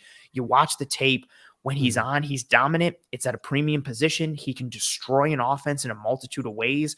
Like it built in that Chris Jones kind of mold, just play strength, grip, quick hands, body control, power, just, man, absolute dominant force on the interior. And he goes to a defensive line grouping in Philly and with a coaching staff that just basically breeds velociraptors. So like, good luck to the opponent. Man, that's just wild how it fell into their lap. Like good Lord. Wow.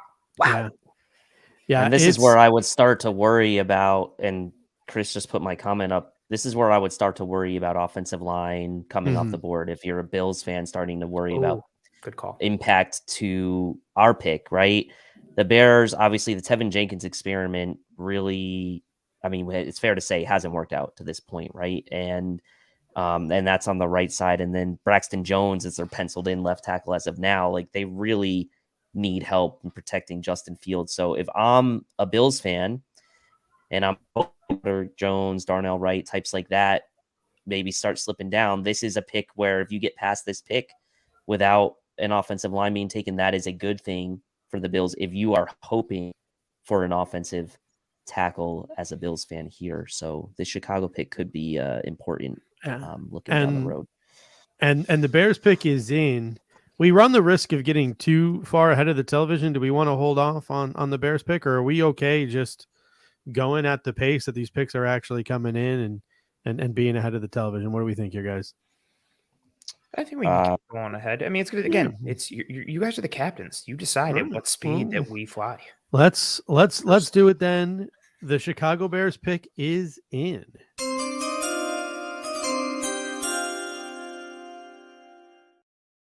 The 10th pick in the 2023 NFL draft. The Chicago Bears select Darnell Wright, offensive tackle out of the University of Tennessee. According to the Draft Network, the top reasons to buy in: experience and performance both at left tackle and right tackle against top competition. His game against Will Anderson is noted. Probably one of the reasons why he was selected so highly. Good hand technique and length, functional strength and patience in pass protection. Their top reasons for concern: range in the run game, modest foot speed and tightness in the lower half, bend and leveraged. In the last week, there have been some finger quotes football character concerns about Darnell Wright that have come out. This was my no matter what, Dave, on the show. I said, no matter what, if we walk away with anyone playing this draft, I'm picking Darnell Wright. I wanted to protect Josh Allen the good old-fashioned way with offensive linemen.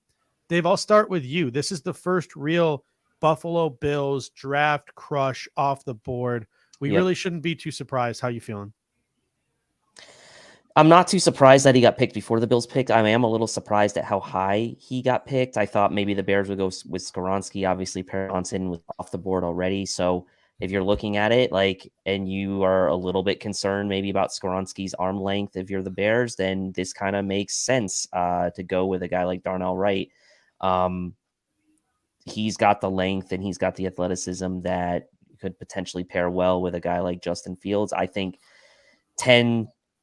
This is not great as far as like the Bills hope for getting now maybe a guy like Skoronski or Broderick Jones, even guys like a guy like DeJuan Jones potentially down the road. So look, Bears needed O-line help. I thought that Skoronski would have been a good fit here. Paris Johnson already was picked, so Darnell Wright, it makes sense from a fit standpoint for the Bears. I just feel like this one stings a bit for the Bills fans that were hoping maybe Darnell Wright would creep into the 20s. The Bills maybe would make a move up for him. But I do think at the end of the day, it was always a little bit unrealistic to expect a guy like Darnell Wright to make it to the Bills pick. So, and as David perfectly says here, never expected him to be there at 27. So he's not disappointed. I think now it just becomes, if you're a fan or wanting the Bills to go offensive tackle, does this potentially bring more guys off the board before 27 than what you would have originally hoped for?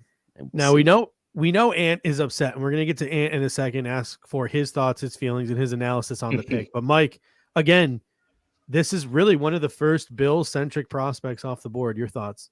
Yeah, I'm kind of with David, who said that he never expected him to be at 27. Realistically, I think the four of us were hoping that he could fall, but didn't really think it was really practical that he would, especially with the qualities he brings to the table.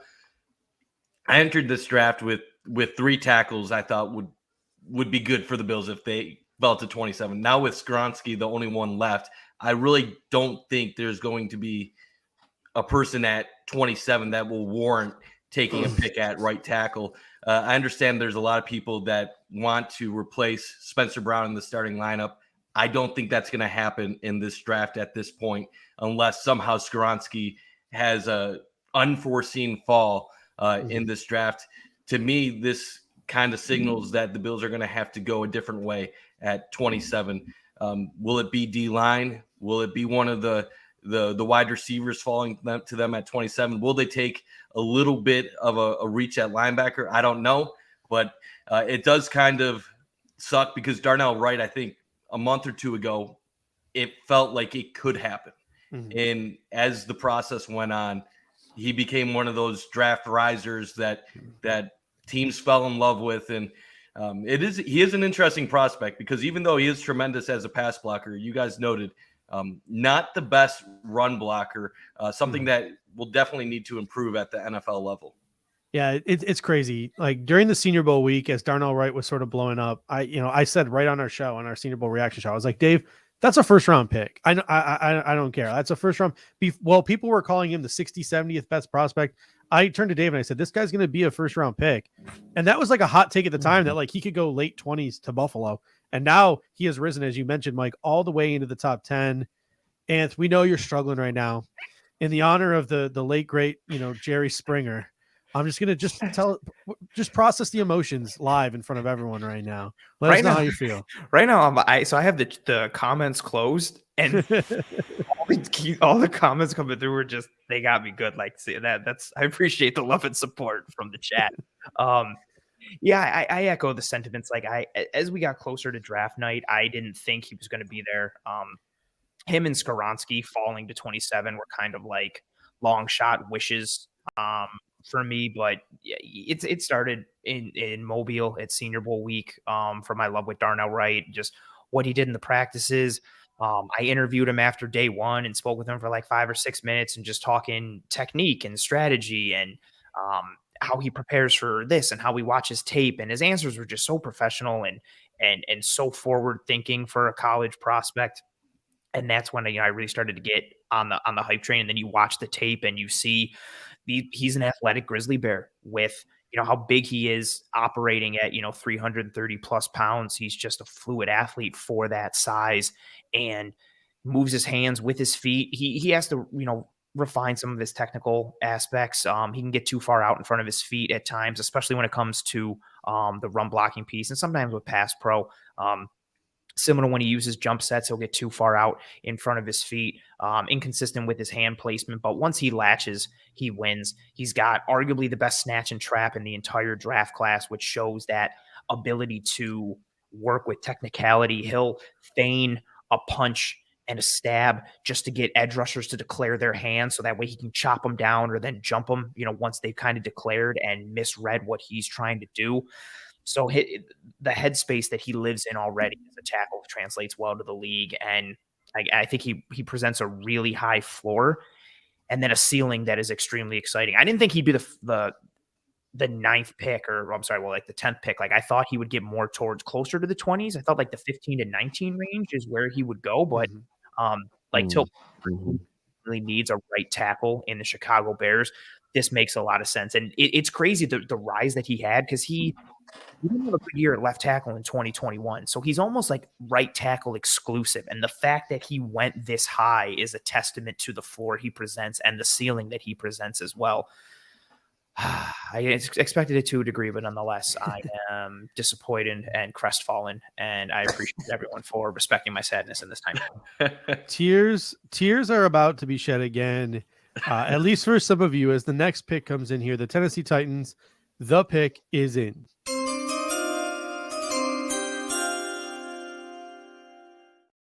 The 11th overall pick, the Tennessee Titans select Peter Skoronski, the tackle out of the University of Northwestern University. According to the Draft Network, the top reasons to buy in is his high level of football IQ in all phases, proficient hand usage and technique to sustain blocks, position versatile player who will clear tackle thresholds for some, an effective mover in all concepts of the game. Obviously, a lot of scouts, the word on the street is he's going to be an okay tackle. He could be a elite Quentin Nelson level type of guard, possibly in the National Football League. It's somebody that Aaron Cromer, who was at the Northwestern Pro Day, really likes. And what are your thoughts on Peter Skoronski here? I recognize the arm length conversation. He's another one that maybe not a complete size outlier, but a person with an outlying quality or characteristic. Short arms, I recognize the potential that he could bring to the guard position. And if you want to kick him into guard, that's fine. I believe he can play tackle despite the short arms. And I would give him a try there. I think he's earned that. And even if he doesn't work out at tackle, okay, cool. Like, kick him into like the safer projection at guard. Either way, I think he's going to be a plus player. He's so tremendously technically sound. His footwork, his hand placement, that's funny from Andrew. Well done. His fluidity and movement. I think a big one for me too is his recovery as a player. You're not always going to win outright. You're going to lose. Like, dudes are going to get the better of you at some point. But when they start to get the better of you, how do you recover? What happens when your punch timing isn't there as a tackle, or your footwork isn't clean, or you think this dude is going around the arc and psych, he's trying to go through your chest or go through your inside shoulder. How can you recover? And his ability to tweak his plan mid-rep and be able to adjust his feet and his hands once a rep has begun and mitigate an opponent's momentum and leverage and reestablish his own. It's a real pretty piece. Because of those short arms, defenders are going to have the opportunity to win first touch or get into his body if he stays at tackle. So he's going to have to be precise with his movements and his reads and his anticipation, but tremendously technical, very smart, heady player, picks up games very well on the outside. And I think worst case scenario, you have he might even have a higher ceiling at guard. I just think the tackle spot is a more premium position, and he's deserved some kind of burn there. But either way, it's a really good pick. And for a team that needed offensive line help in a multitude of ways, just kind of plug them where you want. Yeah, it'll be really interesting to hear what Mike Vrabel and what the new GM there, whose name I am blanking on, in Tennessee has to say about Peter Skoronski. Left to right on the offensive line there, Andre Dillard, Daniel Brunskill, Aaron Brewer, Dylan Raduns, and Nicholas Petit-Frere. So really, the biggest weakness is center. Maybe move Brunskill to center, play Skoronski at left guard, maybe move Andre Dillard to left guard, have Skoronski at left tackle, maybe Petit-Frere to right guard, Skoronski at right tackle. Who knows? Maybe they're going to come out in their press conference and talk about moving Skoronski to center. Like that could be something that maybe the Tennessee Titans talk about. So that'll be a press conference tonight, this evening, to look out for in Tennessee to figure out what exactly their plan is for Peter Skoronski. But another Buffalo Bills prospect off the board, Mike Bunt. How are you feeling in terms of the Bills' chances of getting a premier prospect in this draft? I mean, it's tough. If they wait till 27, I don't know if they were ever going to get a premier prospect, the likes of some of the guys that we've been mentioning. I think we've been kind of feeling this for the last couple months, where 27 is the spot where by the time they get to you, you're probably going to want to trade down, depending on maybe one or two guys. I really don't think it's going to be a tremendous board for Buffalo when it gets to their pick. And I've been feeling that way for a while now. Definitely this run on tackles, while not unforeseen, it's a little disappointing. I guess the good news is there has yet to be a wide receiver pick. Yeah. So if you are team add a weapon, you still have hope that one of the three guys, Jackson Smith and Jigba, Jordan Addison, Zay Flowers, could still fall to you at that point. If you're a team edge or team D tackle, you still have guys like Will McDonald. You still have Mozzie Smith. So there are guys that are going to be talented players that will fall to the Bills. But at this point, if you wanted a tackle, it's not looking good. Dave, what are your thoughts right now in terms of how the board has fallen so far and how that affects the Bills at 27? Well, as Mike Deep just breath. said, yes, some of the wide receivers still there, but I'm getting a little nervous seeing teams like the Green Bay Packers and the New York Jets coming up with some of these picks and potentially going and getting a Jackson Smith and G. I think the Packers could really stick it to Rodgers and finally take that early receiver once he's gone. It'd be pretty funny. I think it would be a great fit for him to go there with Christian Watson. And our guy Romeo Dubs from last year, adding Jackson would be a really nice option. Obviously, Amari Rodgers hasn't really worked out in the slot for them, but that's the part that makes me a little nervous, right? Is in seeing maybe a team like the Jets coming up, be just snaking us on one of these guys that we just didn't think were going to be there because some of these other tackles got picked early, and some of these wide receivers maybe fall in the Jets' lap.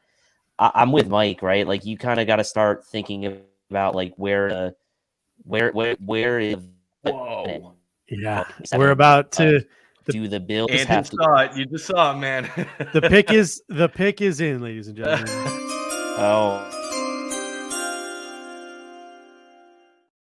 Andre Swift can never win. Fantasy owners, dynasty owners, Wow.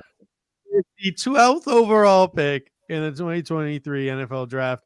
The Detroit Lions select Jahmyr Gibbs, running back out of Alabama.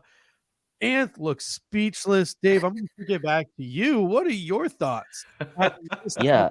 Well, I mean, this one is good for the Bills, I would say, because this is one player that you would have expected to not have been picked before, or a player that, you would not have expected to be picked before pick 27. And Bills fans worrying about, like, okay, well, if they don't take Bijan, are the Bills actually willing to take a guy like Jahmyr Gibbs at pick 27? Well, now that's off the table. And you have the Lions, a team that could have gone a number of directions. Christian Gonzalez still on the board, who I thought would have been an excellent pick for them there because they could have considered taking Devin Witherspoon at their original pick of 6. Instead, they go with running back. Look, we know the Lions really leaned heavily on that combo of DeAndre Swift and Jamal Williams last year. So I know they brought back Craig Reynolds, but look, they really, David Dan Montgomery Campbell and David Montgomery. It's like what do they like? They paid David Montgomery. Like that wasn't a cheap contract either. Yeah, Dan Campbell, he's doing his thing, right? I guess so. Like this is the first real, I would say, shocker, like upset of the draft, right? Yeah. Like this is odd. Yeah. This to me screams it's like we don't really believe in Jared Goff, but like we're still stuck with Jared Goff, and like you're gonna be stuck with Jared Goff for a while. But I mean, Brad Holmes banging the table. He was with the LA Rams when they took Todd Gurley 10th overall. We've now seen 2 running backs go before any wide receivers. Like this is a real throwback draft here. Mike Bunt, your thoughts? Yeah, that's wild. I did not see the Lions taking a running back at 12 overall. And like Tilt said, that was a player I probably would have been disappointed if the Bills had taken him at 27 with other options available to them. So solid player, but can't believe he went that high. And if you're the Bills, you're happy because that's one team that took a player that wasn't on your board, most likely, I would imagine, and another player falls. So you take it if you're Buffalo, and now you just hope with these next few picks, Green Bay, New England, and the Jets, that you're praying maybe the wideouts slip past them. I don't know how likely that is. I think there's a good chance we're going to see Jackson Smith and Jigba off the board in these next couple picks, but you're definitely happy if you're a Bills fan at Detroit taking a running back. It would be really annoying. I'll say this: Aaron Rodgers going to the Jets, and then the Jets picking Jackson Smith and Jigba in the first round. Like that would be very annoying. So I'm hoping the Packers do that, but I don't know if the Packers are going to pull the trigger on that. They have a lot of things they could do here. So I'm agreeing with you. Funny if the Packers finally took a first round wide receiver when Aaron Rodgers was traded a few days. It would be nice. Just it would to be spite nice. him. The ultimate irony. And I know I saw the look of shock on your face. What do you think about Jahmyr Gibbs as a player? What's your reaction to this, and how does he fit in Detroit? I love him as a player. One of the most electric dudes in the entire draft. And a statement that I've kind of echoed throughout the whole draft process was I felt bad that he was in a draft class with Bijan Robinson because he could easily be an RB1 in a lot of classes with how explosive he is, how his vision, his feet. He's got quick feet, but they're clean. And he's able to pair that with solid vision and patience. And he just needs a little sliver of daylight. Like he's that proverbial like home run hitter just waiting. Like he just needs a little bit of daylight. He doesn't need this big, huge runway. You give him a sliver of daylight and quicker than a hiccup and he's gone. He can function in the passing game. Like he's that running back out of the backfield that is legitimately dangerous on a Texas route or an angle route out of the backfield. You can line him up into the boundary and run him on a drag route. And if you get it to him in stride, he can house it that way. He's just a very versatile, dynamic athlete, pass catcher, speed, versatility, electricity every time he touches the ball. That being said, I'm just real surprised at where he's picked. I thought I had a second round grade on him. I wouldn't have been shocked if he crept into the back end of the first round. Not because he's not a good player, but again, just the positional versatility conversation. I even thought if Bijan was there for the Lions at 18, I was like, oh, maybe. And then I was like, no, they got Swift and they just gave money to Montgomery. Like that wouldn't make sense. So it's interesting starting to talk about now his fit. You have a cool 1-2 punch with Montgomery and Gibbs, but then, yeah, like you still have Swift there. So what are they looking to do? How does that roster and depth chart shake out? In a vacuum, he's a good player. Like, and he adds a lot of to an offense. And when this is a fun piece too, like the speed there and a weapon standpoint, when Jamison Williams comes back from that suspension and you've got Jamison Williams and St. Brown and Jahmyr Gibbs, you've got a lot of electricity and dynamic potential playmaking ability. So that's fun, but 12 is high. Good for the Bills. Cool. I would love more running backs to go in. If Zach Charbonnet wants to go in the first round, cool. If Tajay Spears wants to go, cool. Let's get some more QBs in there. But yeah, it's wild. More good news for the Buffalo Bills. The Green Bay Packers pick is in.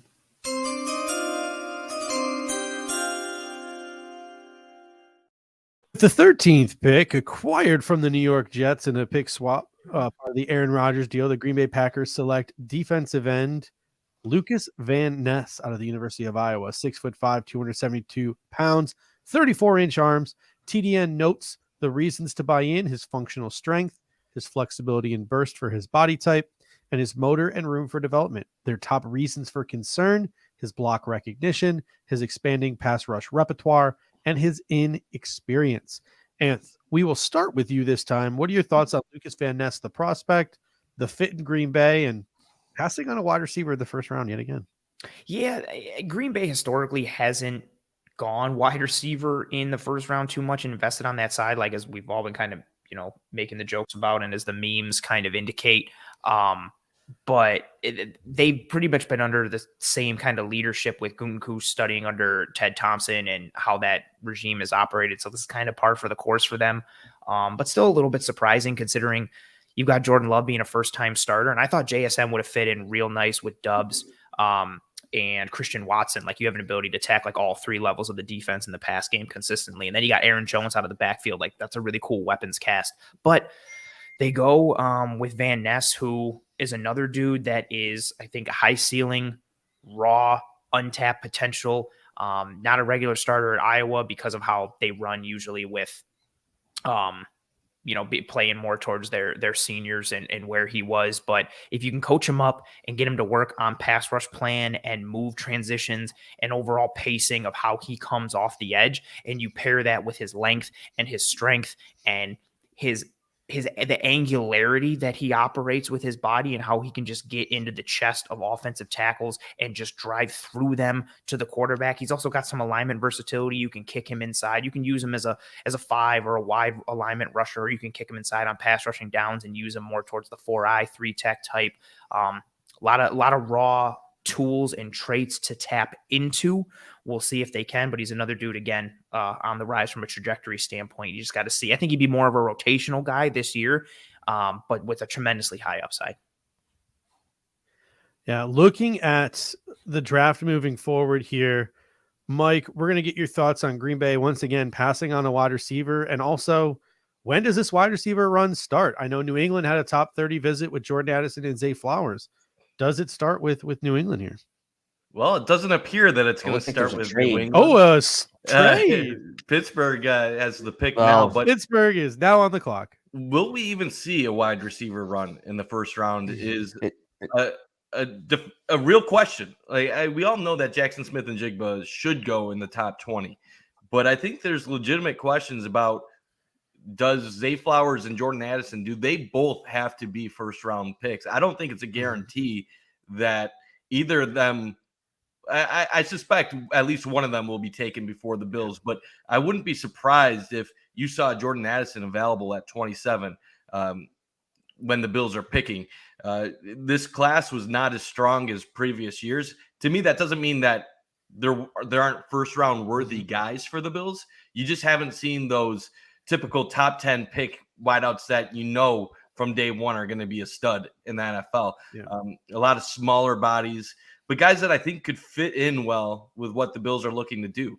I do believe a Zay Flowers or Jordan Addison, if they come to Buffalo, could be impact players. And without even having high expectations from day one, they wouldn't come in and replace a Gabe Davis production. They could come in, fill in the slot, and be a valuable target while also having some time to develop their game. So I'm hoping we don't see a run, but I would expect Jackson Smith and Jigba off the board soon, and maybe Zay Flowers a little bit after that. Think Jordan Addison has a chance to fall to Buffalo, though. All right. The pick is in for the Pittsburgh Steelers.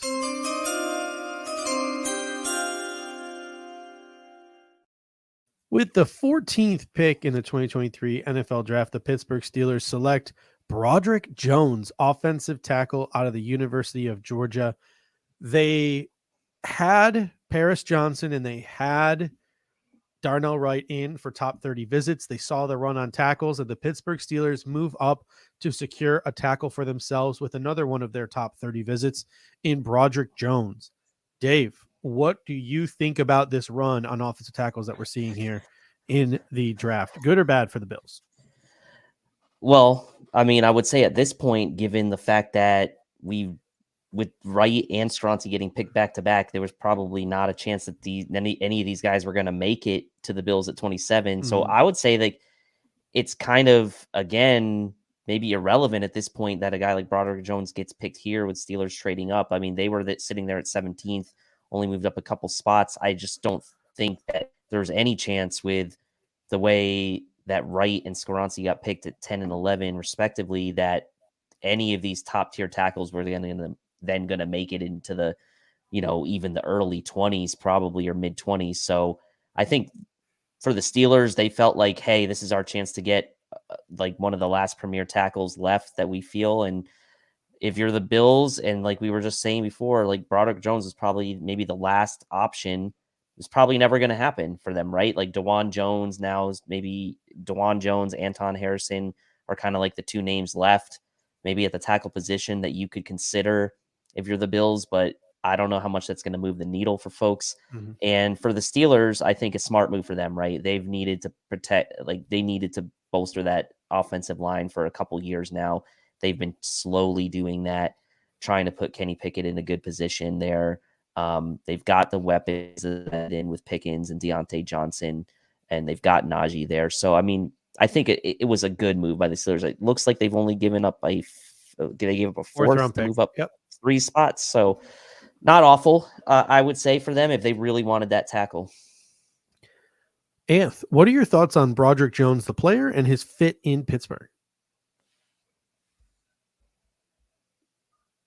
I think you might be muted there, Anth.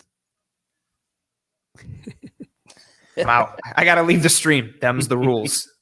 Sorry. I feel like I went for a decent amount of time too before, and I was dropping pearls over here. You should have heard what I was saying, man. It was amazing. It looked great. Thank you, appreciate it. It's similar to the Paris Johnson conversation in terms of a lot of upside and being a bit raw as a prospect. I think he's more raw than Paris Johnson is, even just from like a overall snaps perspective. But you've got the movement skills, you've got the plus athleticism. He's got good fluid hips. He's agile with his footwork and how he moves. He just lacks refinement. He lacks experience and he lacks refinement. So similar again to the Paris Johnson conversation, just a bit different. If you can polish him up, if you can get him better hand placement is a big one. He'll get the hands outside of the frame of edge rushers a lot. And even with that, he's still able to win because of his fluidity and his athleticism and his strength. I think you might even be able to add a little more weight onto his frame at 6'5", 311.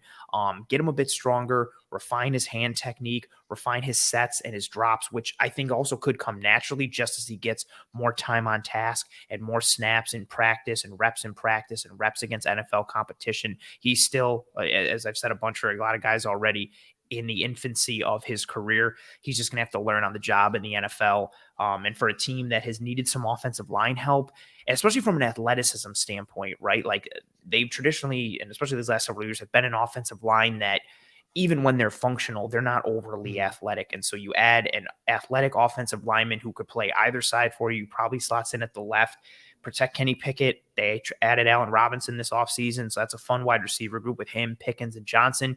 You got a really good running back, in my opinion, in the backfield in Najee Harris. So a move that the Steelers needed and a guy who offers them athleticism and a lot of upside. Mike, we're sitting here now, 14 picks in, about to be 15 picks in. Will Levis is still on the board, and he's sort of sliding down the board. Could this be to the Buffalo Bills' benefit? We get to pick 27. Will Levis is still on the board. Team trade back. Maybe they could get their wish, and a team could come up, and the Buffalo Bills would have something to dangle, a quarterback, for a team to come and trade up for. That's definitely a possibility. The more he falls, you get closer to that point where you could make a move and try to go after one of your targets. It'll be interesting. Washington has a pick soon. Would they consider a guy like Levis? I'm not sure.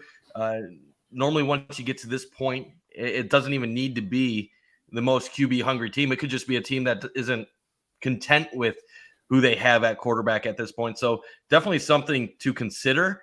At some point, I don't know if we get to the teens, late teens, like 19, 20, if you still have Jackson Smith and Jigba on the board, do you guys consider maybe doing something, or do you just let it wait out and take whoever the best available guy is at 27? Pick number 19 is going to cost you with Tampa Bay likely a first, a third, and next year's third or fourth. So that's the question of whether you want to give up or not. If there was one wideout, I would be willing to take a jump and give up assets for. It's a Jackson Smith and Jigba. He, in my opinion, was worthy of being a top 10, top 15 pick. At Ohio State, played alongside Garrett Wilson, Chris Olave. They have said on multiple occasions that he was the best of the three of them while at Ohio State. Obviously, we remember his tremendous Rose Bowl performance a couple years ago. I think a guy like that comes into this Bills offense, gives Josh Allen a weapon day one. You get him on the 5-year deal. To me, that's a game-changing move. I know a lot of people look at offensive line, give Josh more protection. I often feel that if you can add a weapon in the passing game that you have confidence in, that you know you can get the ball to on pivotal plays, that can be just as big of an upgrade at times for an offense as a lineman who will get you more time. Roy Collins comes in and says, JSN a slot receiver, or can he do more? Anth, what are your thoughts on that? He's got enough size that you could potentially get him some looks outside if you wanted to. And I don't want to call him just a slot only and kind of diminish him, but I do think given his speed and athleticism aside from the technicality piece, like you are looking at him primarily in the slot. Like, could he kick outside at some times? Sure, potentially, especially if you can, coach him up with his release package piece. But I think he's a guy who's going to see regularly in his NFL career, probably around like minimum on the low end, 75% of his snaps in the slot, but I would say probably around an 80% snap guy. And the ones that are coming outside are probably design plays for a team where he's not necessarily like a focal point or an actual like route runner. It's more gimmicky, like, a screen, but he lined up on the outside, so it doesn't count as a slot rep. I think he's best in the slot heavily. I don't want to say slot only, but he is best in slot, and I would consider him a heavy primary slot receiver. And this is interesting. We're now at 1:55, and the Jets still have not made their selection. They brought in a ton of tackles on top 30 visits. It wouldn't surprise me if Pittsburgh jumped them and took their guy. The only two really top 30 visits that fit in to pick number 15 that the New York Jets had, Anton Harrison and John Michael Schmitz. It wouldn't surprise me maybe if they took a pivot here for Aaron Rodgers, but I think the New York Jets are actively trying to trade back right now, maybe trying to find someone who wants to come up for Will Levis, maybe recoup some of those picks that they lost in Aaron Rodgers, because they are letting this time tick down. Looks like they just got their pick in. And they just got their pick in. So do they go with a defensive player? Do they take Christian Gonzalez, Nolan Smith? Who knows where the Jets go here, but the pick should be in any second now. I love all the shots in the war rooms of like the teams making the picks, and they're all like, yeah. Like, here's the thing. Like, they looked like Joe Douglas was in his laptop, in his phone. Like, he did not, it wasn't the typical like sigh of relief. Our guy is there. High fives. It was very much like that was a stressful conversation. That was a stressful 10 minutes for the New York Jets there. I think they might have been taken a little bit off guard by I'm just going to say this, not to give away the pick. I am a little bit shocked at what I just saw. All right, ladies and gentlemen, the pick is in. Chris Kepner. Yep, you got it, Chris. So we're ready to go here. It is a shocking pick.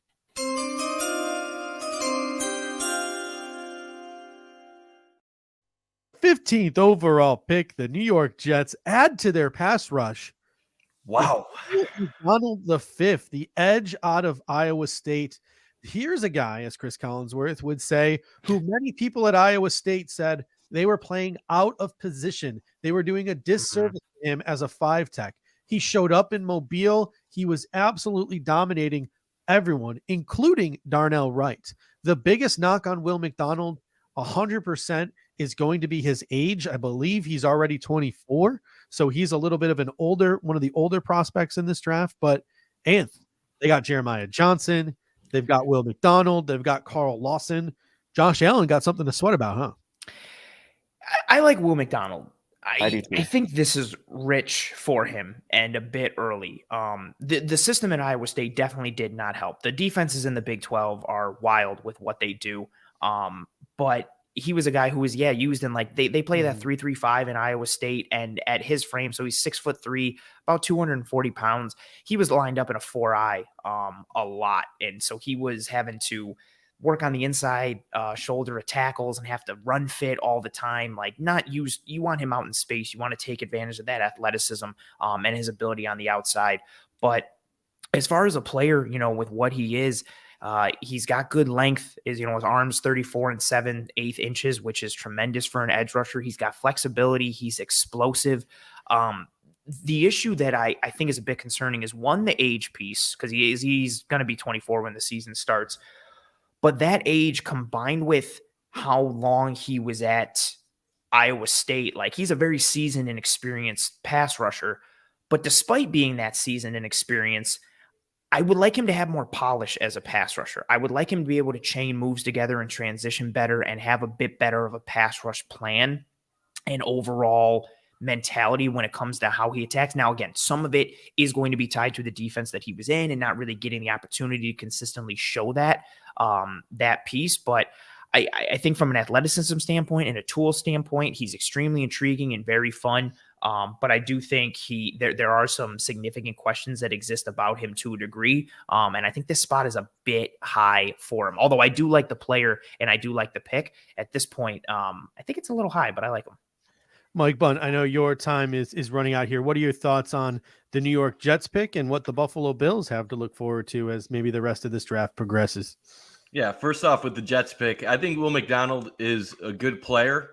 There's been a lot of variance on him. Some people do think he's a top 15, top 20 prospect. There's other people that were much lower on him. So depending on who you spoke, you would get varying opinions on him.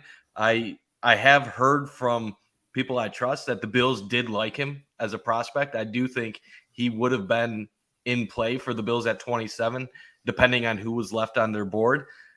Overall, though, I'm not going to sweat the Jets taking him at 15. Right now, we're looking at pick 16 with Washington, no wide receivers off the board. If I'm a Bills fan, that is good news. I have three guys. I've mentioned them various times. I don't need to go over and over them. But I do think there's a shot, based on the way things are going, that the Bills could get Addison, Flowers, or I'm not even going to say Jackson Smith and Jigba. He's going to go soon. But I do think they can get one of the two guys I've been hoping for this draft. We'll see how it plays out. But I think if you're a fan, outside of the tackles being gone, which I always thought was a long shot anyway, it is okay to be a little bit encouraged based on the way things are going, and hopefully it continues to stick that way. Mike, tell the people where they can find you and your work and the coverage that you will be running this Saturday. So if you want information from me, I'm on Twitter at Mike_Bunt, spelled just like the bunt cake, not like the bunt in baseball. Easy to get them confused. I'm on the Going Deep podcast with Kevin Masseri every Tuesday night on the Cover One YouTube page at 7:00. And I'm going to be part of this coverage all weekend long. Tomorrow, Kevin and I are doing a pre-day 2 draft special, 6:00 to 7 on the Cover One network. And then Saturday, we are hosting the day 3 coverage. We're going to have a lot of guests, but that's going to be 12 to 4. So make sure to join us. We're excited about it. And go Bills, and let's hope they knock it out of the park. Maybe DeAndre Hopkins. Who knows what happens these next couple days. All right, Mike, thank you so much. We really appreciate it. And we will look forward to the rest of your coverage this weekend. Have a good one, guys. All right. Welcoming on to the stream now. You can catch him every Thursday night as part of the Buffalo Late Night here on the Cover One Sports Network. Thomas DeLauria, how are you doing this evening?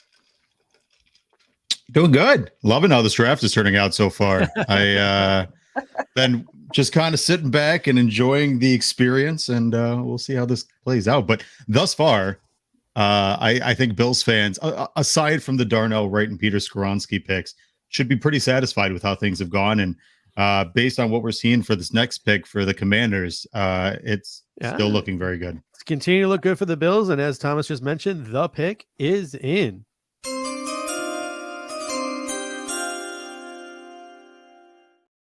With the 16th pick, the Washington Commanders take cornerback Emmanuel Forbes, fast riser, out of Mississippi State University, ahead, mind you, of University of Oregon's Christian Gonzalez.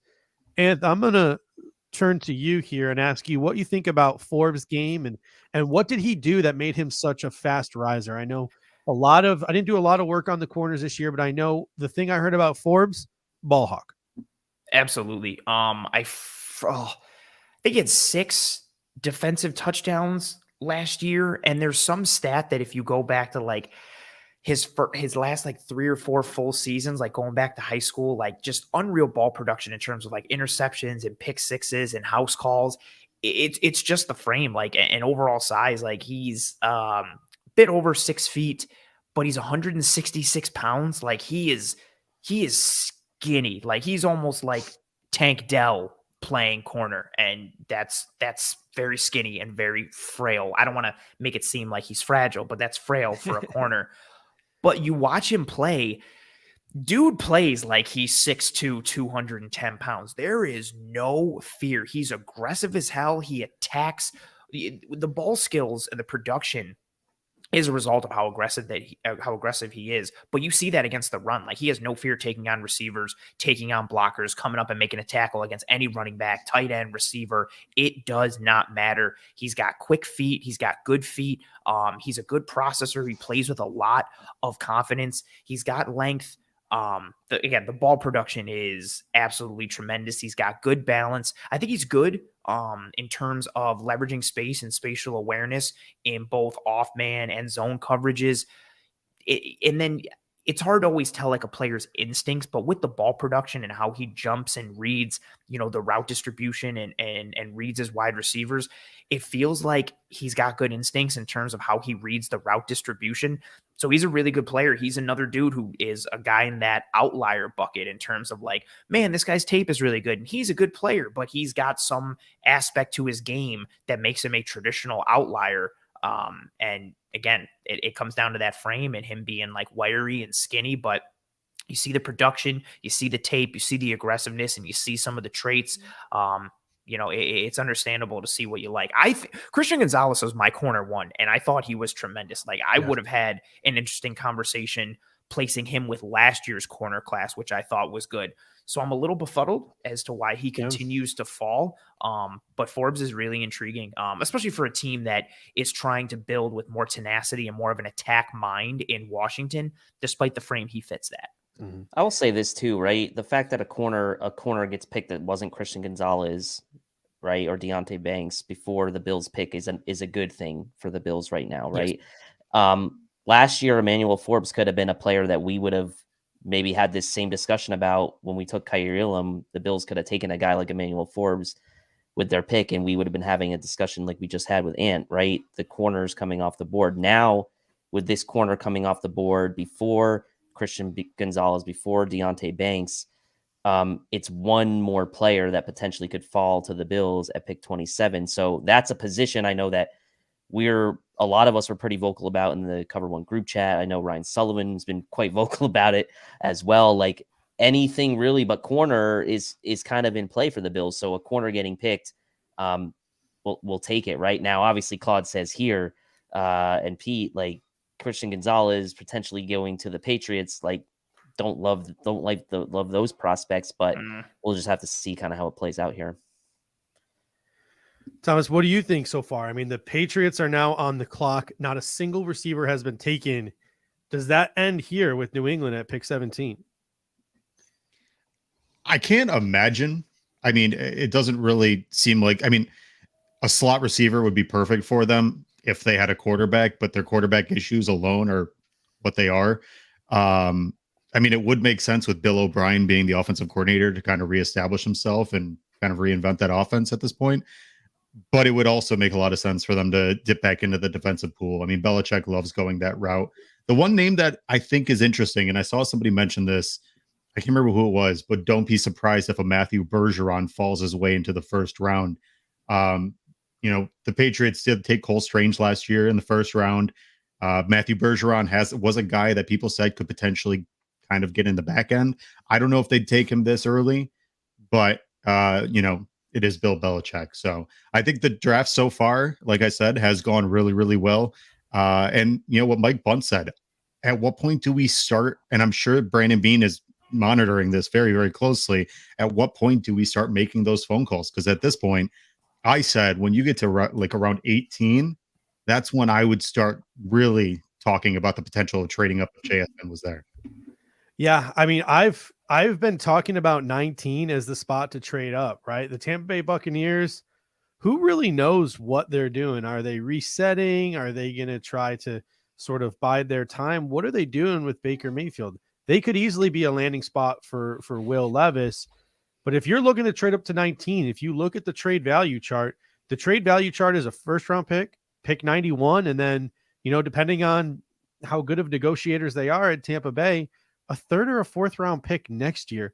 So it's pretty costly. But if you think that I'm not ready to do that. I'm not ready to do that. If you think Jackson Smith and Jigba, or even Nolan Smith, who's still on the board, if you think one of those guys is a franchise cornerstone, and Jigba can be an atypical wide receiver number one in the mold of a Cooper Kupp, in the mold of an Amon-Ra St. Brown, if you think Nolan Smith, having Von Miller there to help complete his game and add that pass rush polish, if you think he can be a 10+ sack a year guy, I'm willing to move those picks to go and get those game-breaking type of players. But Christian Gonzalez, the pick is in for the New England Patriots.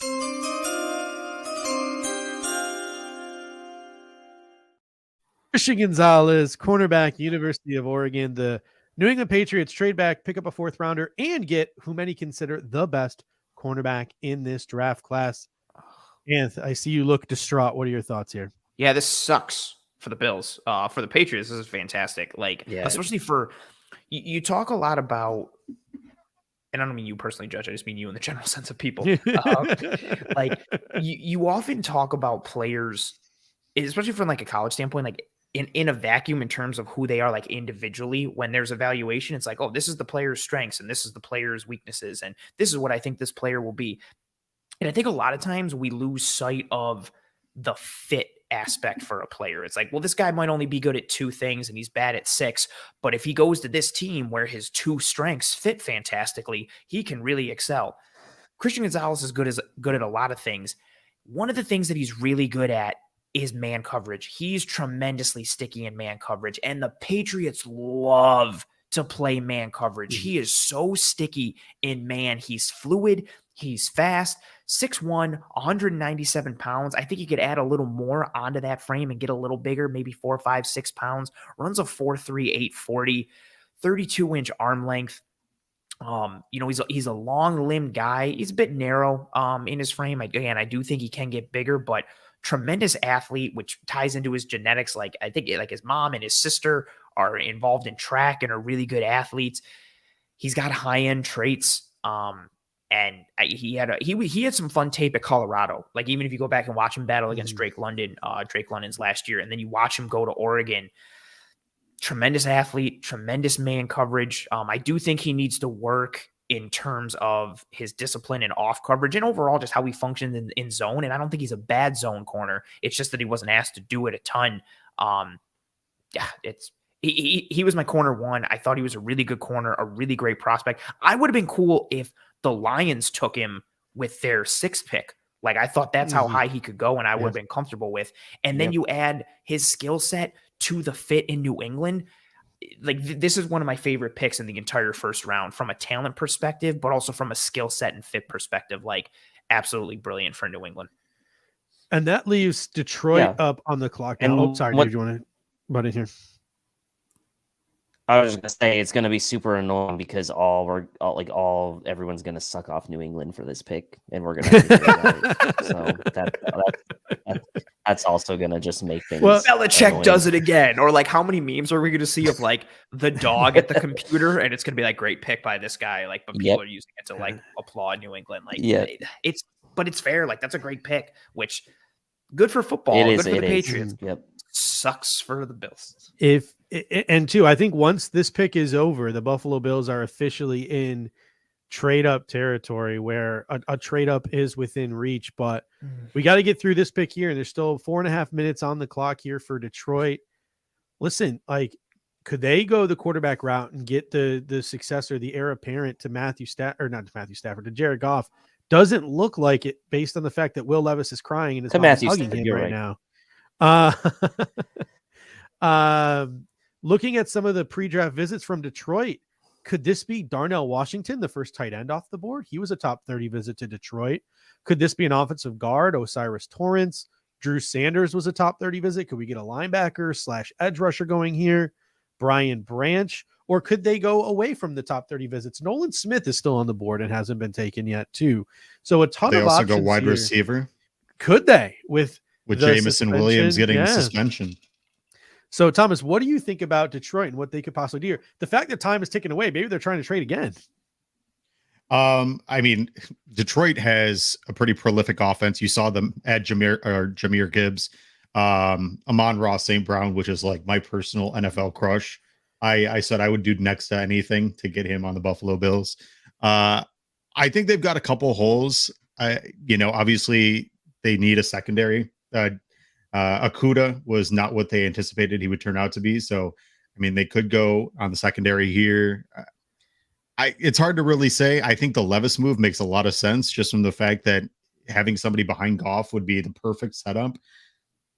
But I mean, when they took Jahmyr Gibbs, that threw me for a loop for what the Lions were going to do. Oh my, ladies and gentlemen, the Detroit Lions pick is in. This is a stunner. Okay.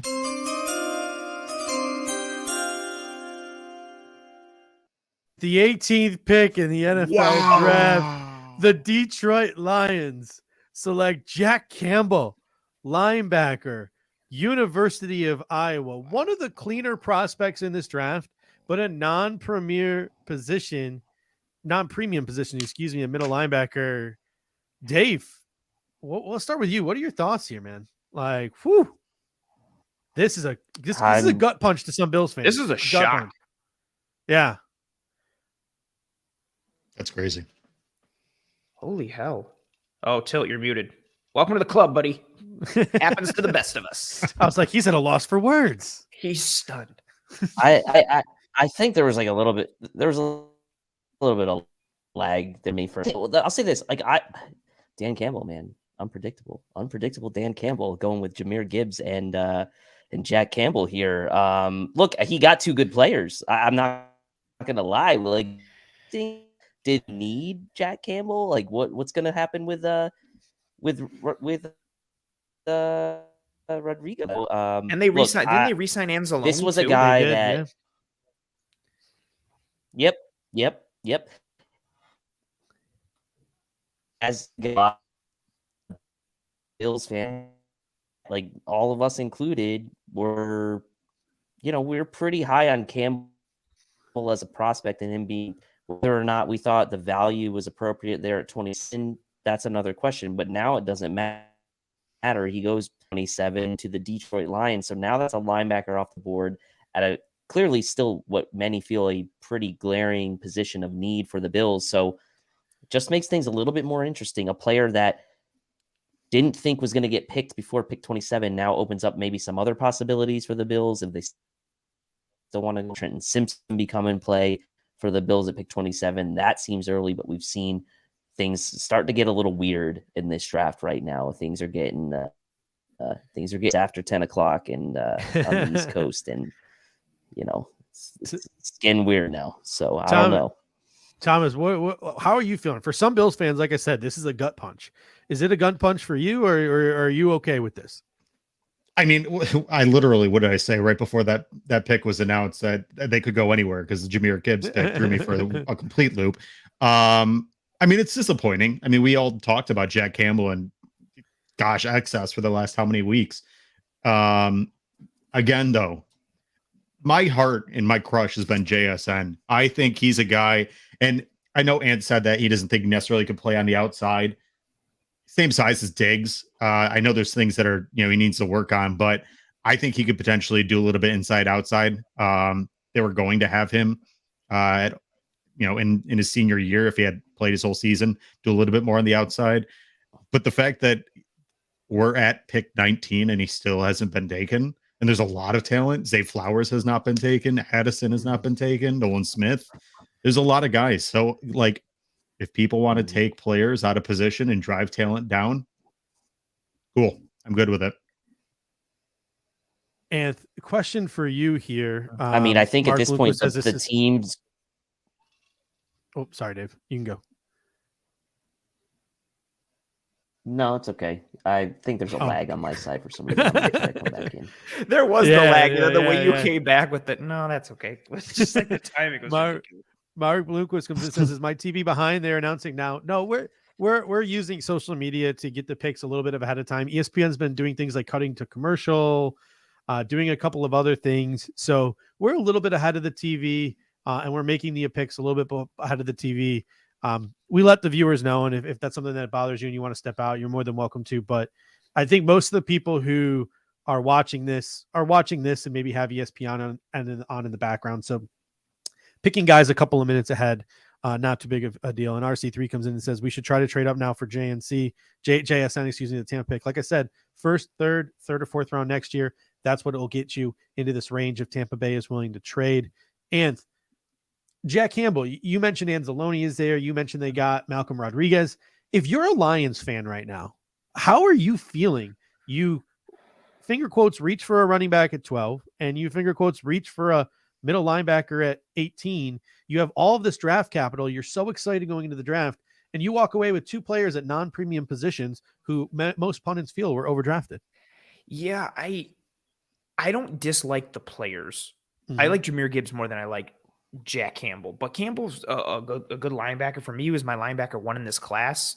My issue with it is exactly like to your point, like the positional value you got. Like I think 12 or wherever they got Gibbs is a reach. No disrespect to Gibbs. And from a Bills perspective, something I've been talking all offseason, like I think linebacker is a need, but I didn't love the idea of Jack Campbell at 27. Like I was okay because I have a second round grade on him, and the back end of the first is close enough to the second. And, with how many first round grades there usually are in the first round, so yada, yada, all that whole conversation, I would have been fine with it at 27. But this linebacker class as a whole is very meh, like overall, and even at the top. So the fact that Campbell went in the top 20, I didn't think any linebacker would go in the first round. Like, and if one did, I thought it would be to the Bills because of the need. And you look at Detroit, like, yeah, you re-upped Anzalone, you've got Rodrigo. Like, that means that they loved Jack Campbell so much that they were like, no, we need to have Jack Campbell. Because I think the thought would have been to run back Anzalone, which is fine. And I know they added Mosley and CJ Gardner-Johnson to the secondary. And I think they had another corner, Cam Sutton, who they added to their secondary, which I like. I still think Gonzalez made a lot of sense. I think he could have gone in several other directions. I think there was better value to be had at both spots. The players in a vacuum themselves are fine, but considering all the draft capital they had coming in terms of volume and quality, I would be a little annoyed, I guess, if I was a Lions fan. All right, little nepotism there with a namesake being. Yeah, right. He's just like, we share the same last name. I love him and I want him, and everybody's like, what? The pick is in for the Tampa Bay Buccaneers.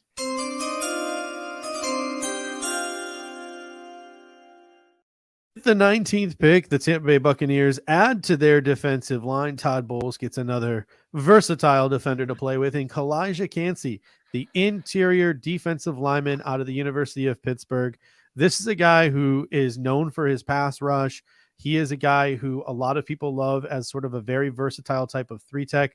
The knock on him, despite the fact that he's got elite testing numbers in almost every single category, explosion, agility, etc., he does come in at a rather low weight, around 280 pounds, and does have rather short arms. So, Anth, they're comparing Kalijah Kancey and Aaron Donald on ESPN right now. Of course they are. Where do you stand, Anth? I love Kalijah Kancey. Like, he's one of my favorite guys in this draft. He's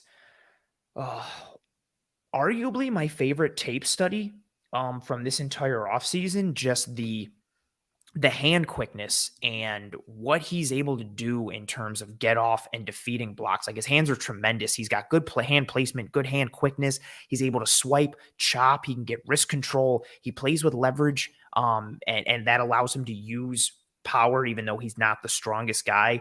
Pitt use him in a variety of alignments, 3 tech. They line him up at edge at times. They use him as a 0, a 2-eye, a 1 tech. A tremendous array and arsenal of pass rush moves that are technical, quick, fast, violent, push-pull, bull rush. He can go speed to power, a swim, a rip, a swipe. He's tough versus the run. He competes.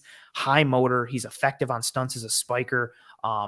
Pushes the pocket, and he holds stronger at the point of attack versus double teams than you necessarily might think he would at his size. And he also can split them with his quickness and toughness, or get around them and kind of backdoor it or anchor in a bit.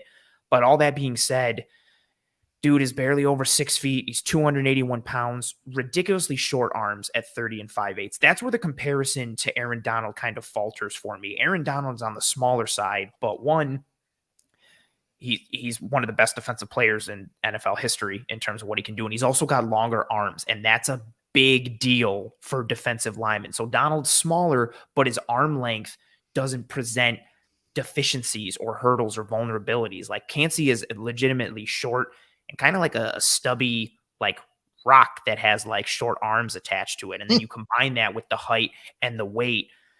that's going to be a tough thing to overcome. And I think that's a legitimate piece. So can you tap into his strengths enough in terms of that get off and the hand technique and the pass rush moves and the quickness and the violence? Can you tap into that enough and mix it all with the agility to make him enough of a regular down player to not let the size and the arm length affect him?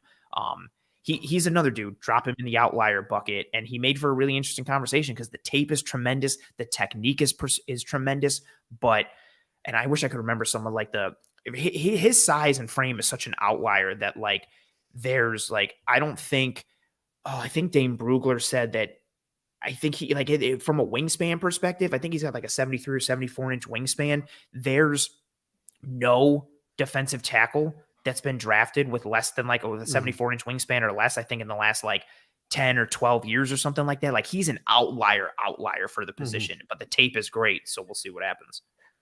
Thomas, if you're Brandon Beane, you got to be on the phone right now, right? Or do you see three wide receivers you like in Flowers, Addison, Smith, and Jigba, and you're like, one of them will probably be there? Like, how are you feeling right now if you're Brandon Beane?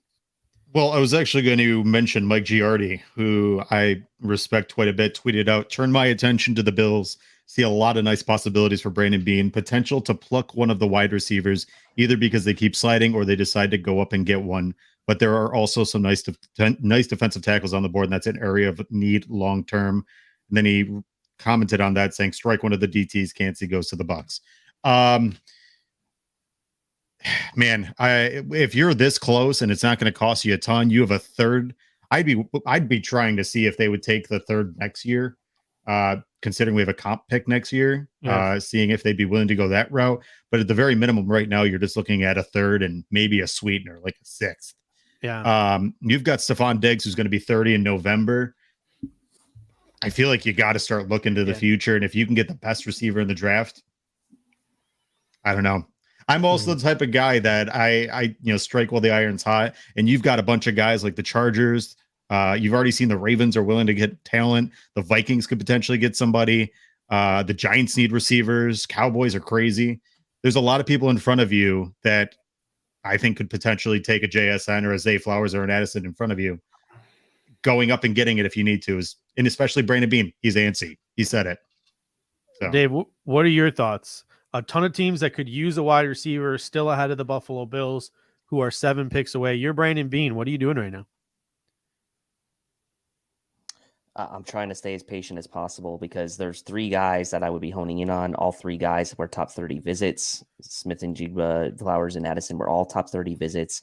If you're Brandon Beane and you don't necessarily have, let's say, Jackson way ahead of the other guys, I think you play the waiting game here. And with 3 guys and 7 picks to go, I'm not trading a third round. I'm not willing to go up and trade an extra third round pick next year for that at the moment. Now, if it gets to the point where, let's say, and I've mentioned this before, like if you feel like maybe one of those guys 2 of them get picked before the Giants pick at 25, and you know your good buddy Joe Shane and how he might be drafting, looking for wide receivers there.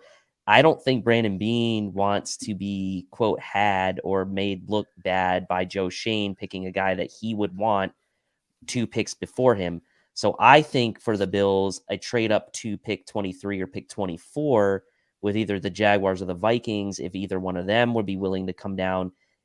If the Bills would, let's say, only have to give up a 4th round pick to move up a couple spots in that scenario, and one of those guys was left and it was maybe the last guy of those 3, that's where I would strike. So I would play the patient game right now for the next couple picks and see what things are looking like when the Jags and Vikings get on the clock.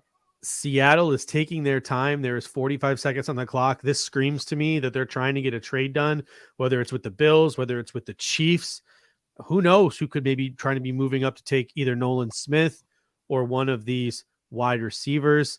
The GM of the Arizona Cardinals, Monty Ossenforth, when speaking on their draft pick, Paris Johnson Jr., he said, and I quote, "I do not foresee DeAndre Hopkins being traded this weekend." Ooh. DeAndre Hopkins is a Cardinal, and he said he very well could be playing for the team in 2023. I know it's a different person.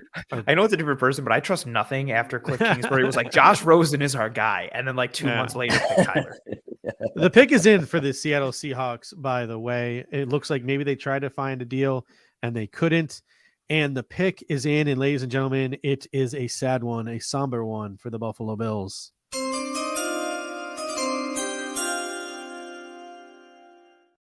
Or one out for your homie, Jackson Smith and Jigba is a Seattle Seahawk. DK Metcalf, Tyler Lockett, and now Jackson Smith and Jigba. A little Dwayne Eskridge redemption here for the Seattle Seahawks as they now have a good great trio of wide receivers for Geno Smith, and they are building quite a good offense there out there in the Pacific Northwest. An alpha slot.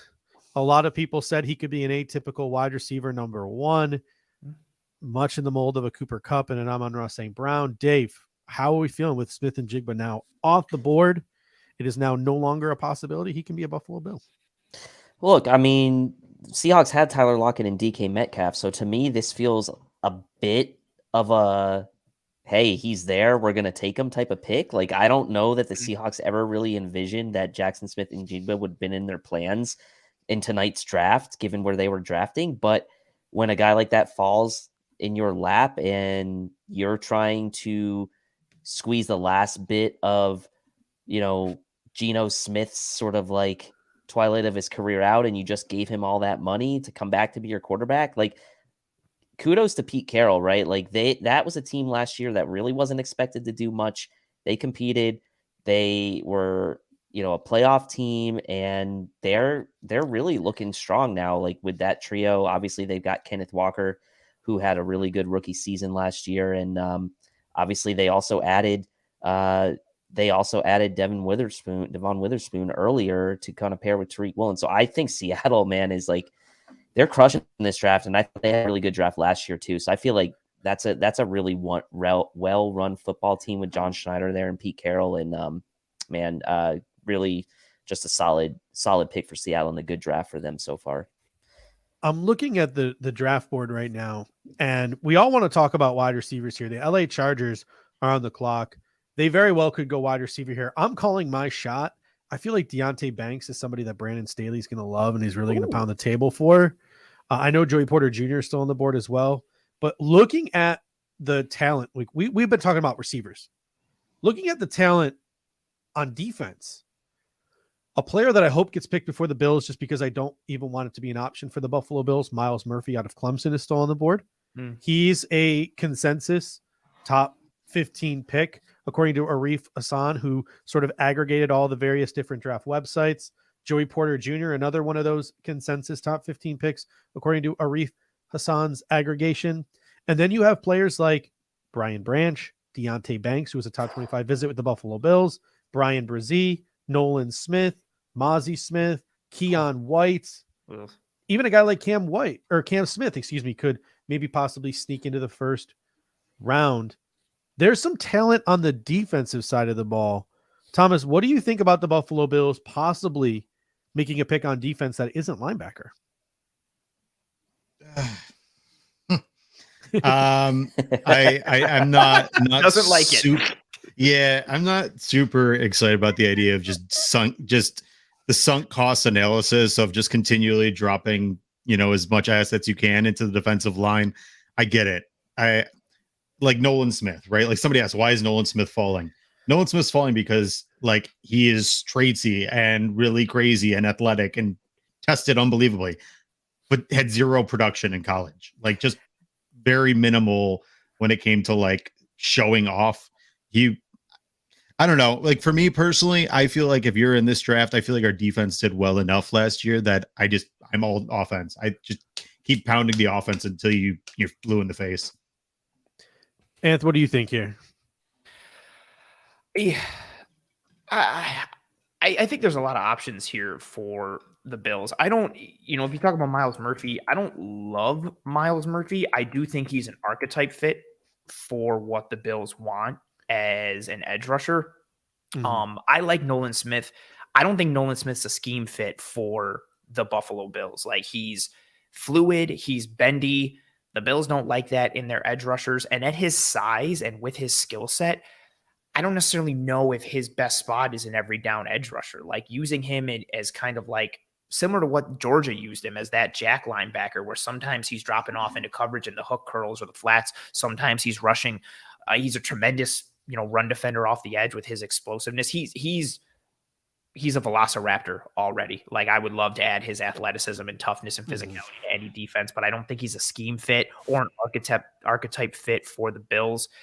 It's funny that Brian Branch is still here, because before Jordan Poyer re-signed, and I guess with Rapp as well, like, I always thought like Brian Branch and the Bills defense would be tremendous, but I don't necessarily know if that makes sense. Brzee is extremely intriguing, because if he can stay healthy, which is a concern, like he's at the field stuff that's like family related. I don't want to get into much of that. But from an injury standpoint, the ACL, the shoulder, like he's been banged up a lot. But when he's healthy, he's a monster.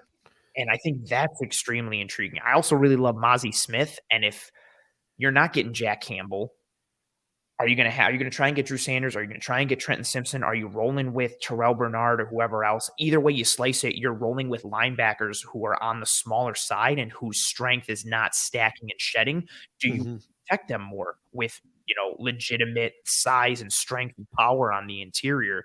And then you still got Addison and Flowers still there. I'm cool with the Bills standing and kind of Josh Downs. You've still got Josh Downs. You have Josh Downs. I like him more. I mean, I wouldn't be upset if he's the pick at 27. I do think he and JSN, I thought and Addison are like the two top fits from a need plus skill set perspective. I would love to get Downs in the second if they traded back, but I wouldn't be mad with him at 27. I think the board is shaped up fine for the Bills. Like, you can get a legitimate player of value at a position you need to upgrade at or add reinforcement to, whether it's offensively, whether it's defensively. I second that notion with Connor. I don't want Sanders or Simpson at 27. If I had to pick one, I would probably lean Simpson. Actually, not probably. I would lean Simpson.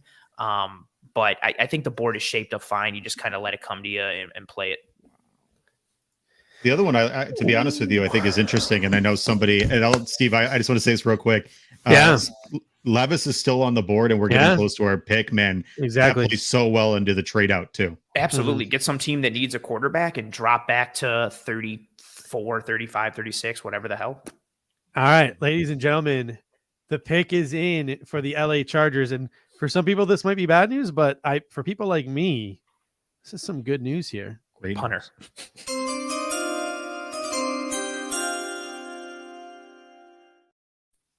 The LA Chargers select Quentin Johnston, wide receiver out of Texas Christian University.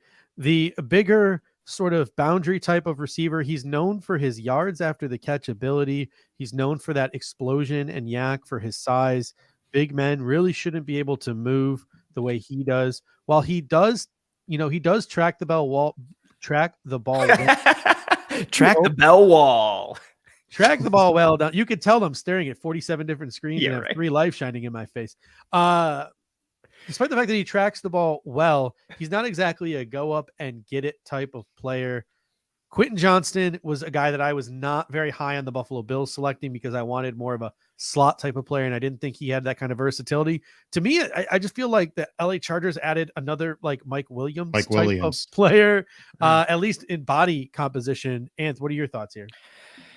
I was excited to watch Quentin Johnston's tape going into the offseason because it was like, man, like here's this 6'4" receiver who runs a 4.4 40. Awesome. And now, like, here we are at the draft, draft actually happening. It's like, no, he's 6'2" and he runs a 4.51. And then he doesn't really go up and get the ball. He's a big time body catcher. And even his yards after catch, a lot of it is, and this is tied into his drops, like he'll make a catch on like a hitch. And as he's catching it, he's already kind of peeking to see where the defenders are. And then he'll make that catch and make one move and get upfield and get some yards after catch, or he'll catch the ball on a drag and get moving. But he doesn't have a ton of shake. He doesn't have a ton of wiggle. He's a high cut guy with like longer legs, which usually doesn't lend itself to having a bunch of, shake and wiggle to your game. He needs some polish with his route running. He needs refinement in that area. But despite the timed stats, like this is a dude who has the ability to get downfield. You send him on a post, you send him on a vertical, just get him downfield. He was constantly running downfield in that TCU offense. And plugging him in with the Chargers, an offense that has Mike Williams, who's a ball winner and can work underneath and get vertical a bit, but it's more with size and contested catch ability. Someone like Keenan Allen, who is tremendous at breaking down coverage and leverage underneath and in the intermediate. And now you add a guy who has the ability to get vertical and take the top off the defense or win downfield. I don't love Johnston as a player. I like his skill set with the Chargers and with a receiver room that coaches guys up well and adds to their technicality, because I think he needs that. He needs more technique. He needs more refinement. We need to see what he can do from a route tree perspective in terms of being a complete receiver. And then I think he can clean up the drops a bit. I think they're more focused drops than anything else, although some of them are a result of him letting the ball come into his body.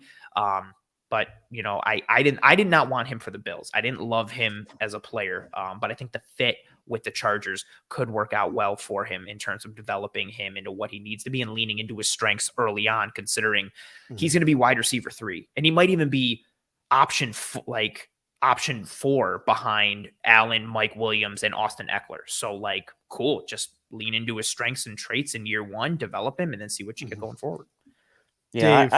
I would agree with that. And the reason being is because this is a division where these teams need to load up on offense, right? I mean, we've seen what the Chiefs can do, obviously, and they can put points up with as good as any other team. We've seen the Denver Broncos hold on to guys like Judy, Sutton, right? They've invested in guys like Greg Dulcich in past drafts.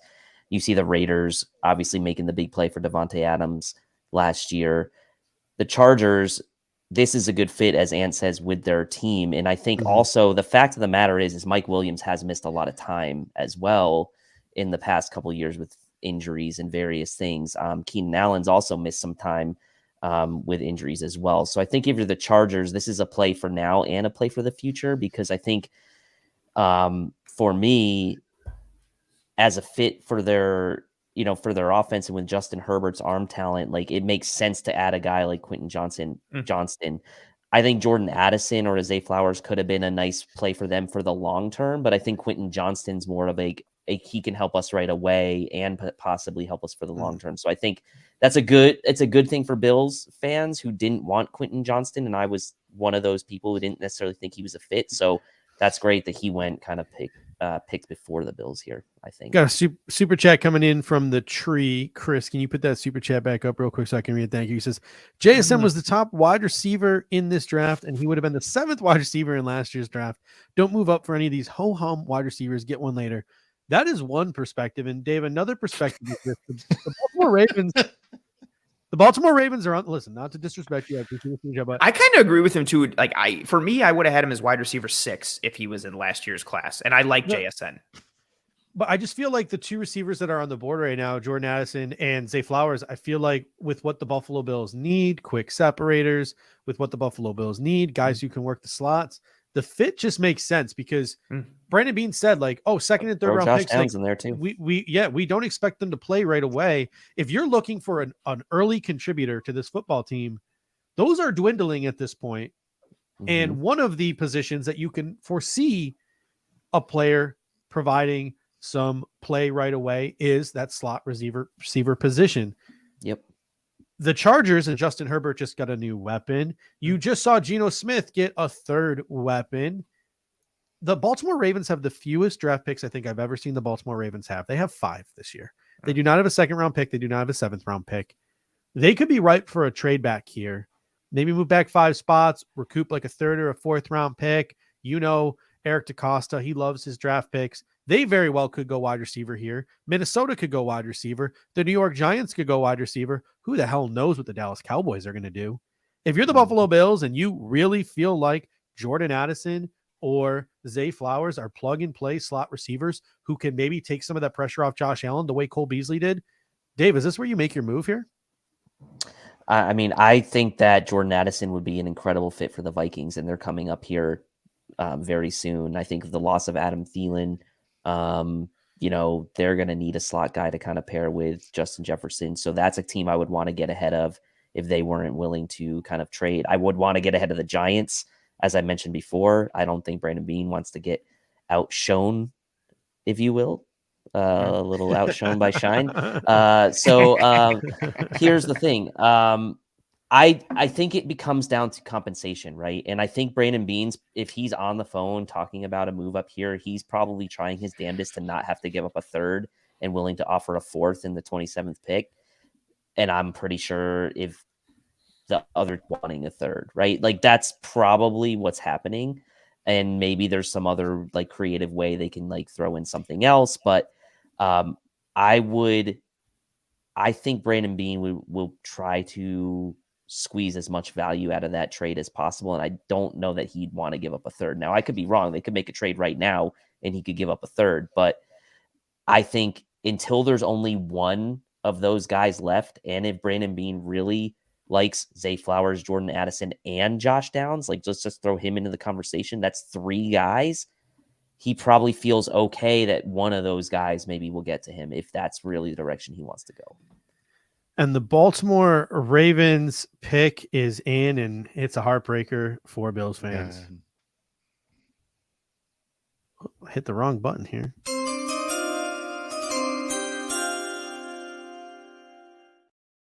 Jackson and his new contract. He now has Rashad Bateman. He now has Odell Beckham. And another example of a team giving their quarterback some weapons via the draft in the first round. The Baltimore Ravens select Zay Flowers, wide receiver out of Boston College, fast riser. Didn't even get a Senior Bowl invite. It was just an East-West Shrine invite. But he added 10 pounds to his frame without losing any of that explosiveness. He blew up the combine. A lot of people went back to the tape, saw the failed quarterback play at Boston College and sort of the quick twitch ability of a guy like Zay Flowers. Thomas, your team offense, so I'm going to start with you and get your reaction here. Well, how are you feeling now that Quentin Johnston, Zay Flowers, and Jackson Smith and Jigba, 3 in a row wide receivers off the board? I mean, you figured it was going to happen. It was just when, right? And, the guys in Cover One know this. I am team Josh Downs. So as long as Josh Downs is still available, and I've said emphatically this, and I might be crazy. You guys can think I'm crazy. People in this chat can think I'm crazy. I have said from day one, I think Josh Downs could be the best receiver in this class. I think he can push that. I think he's incredibly talented. So it's unfortunate what's going on, but Brandon Bean probably sees a list of guys right now that he is very happy with taking at this point, with only 4 people ahead of him. With what you said about the Dallas Cowboys, Steve, man, I have a feeling watch them take like a Michael Mayer, Darnell Washington, a big tight end with, Dalton Schultz being gone. They love them some a big tight end. So I'm okay. The rumor is they're hot on Dalton Kincaid. So we'll see. Okay. We'll see how far that rumor in fact does go. But Anthony, what are your thoughts on Zay Flowers, the player, and his fit here in Baltimore with Rashad Bateman, with Odell Beckham, and with Lamar Jackson? Suddenly, they have a pretty sweet wide receiver grouping. I mean, I'm also really high on Rashad Bateman. I liked him coming out of college and into the draft a couple years ago, and he looked the part of a budding wide receiver one before he got hurt last year in the game against the Bills, ironically. But now you've got Rashad Bateman. We'll see what you get from Odell Beckham. Like, can he be a wide receiver too? I think at worst you're looking at like a low end wide receiver too. So that's cool. And now you add a dynamic playmaking wide receiver with Zay Flowers. And I think he fits in with what they're trying to do. Like his ability to work downfield, his ability to generate chunk plays, whether it's just him getting downfield and making a play on the ball downfield or catching it, generate some yards after catch, which is legitimate. He's not a guy who you have to scheme up the yards after catch. You can just get him the ball and let him work and break a tackle or two or shake somebody because with how tough he is after the catch and how agile and strong he is. I do think he has to work on some pieces as a route runner. I think he's inconsistent with his deception in his routes and his suddenness. He's more of a kind of find space guy than he is create his own space within the route. And he uses his like almost speed to power in his routes. Like he'll attack the shoulders of defenders and go through them as he like kind of creates a soft edge, attack them when he's going deep on post. He runs one of the best Dino posts in the game, which is kind of like that corner post. He can just shake corners, split corners and safeties.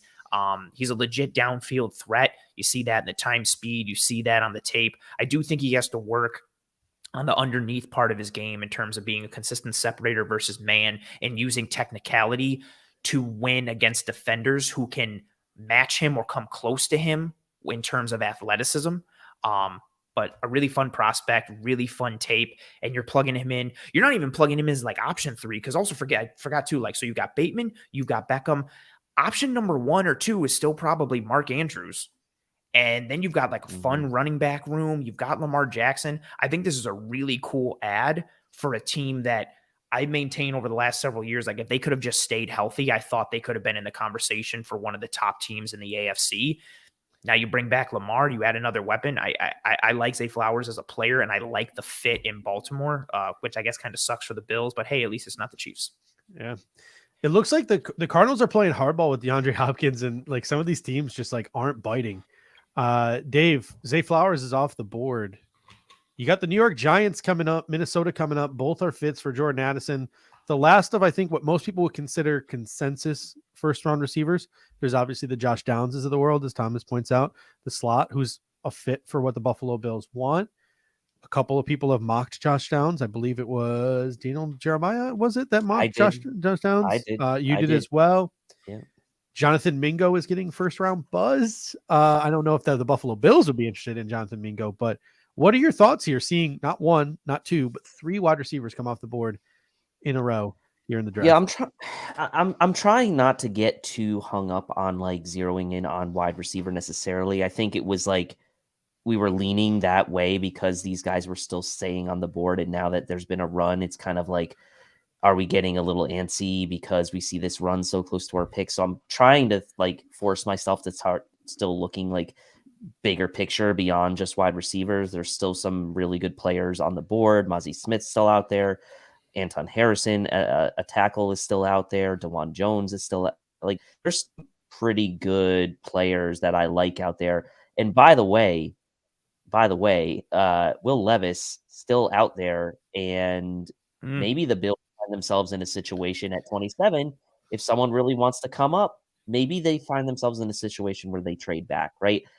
Obviously, someone's going to want to come up, and the Bills maybe don't want to necessarily have to trade behind the likes of Cincinnati and can miss out on a player to one of those teams when they're already ahead, like they're already sitting ahead of them.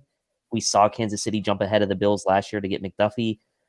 We don't know if the Bills would have still taken Kyrie Elam or not, but there's still that thought in the back of your mind that you don't want to give up ground to 2 teams that you're really battling out for in the AFC, the Bengals and Chiefs. So I think that comes into play as well, whether or not the Bills would be willing to trade down. But I'm pretty comfortable at this point, just kind of standing pat, seeing what happens at 27, and then taking the phone calls, right? If someone wants to come up in, even if maybe it's not like the best that you can get because there's not a ton of interest, like maybe the Bills would still be willing to move down because they're going to still gather some picks, and there's not anyone that they're super in love with. So, I'm okay. I'm okay with where things are. We'll see what happens in these next few picks.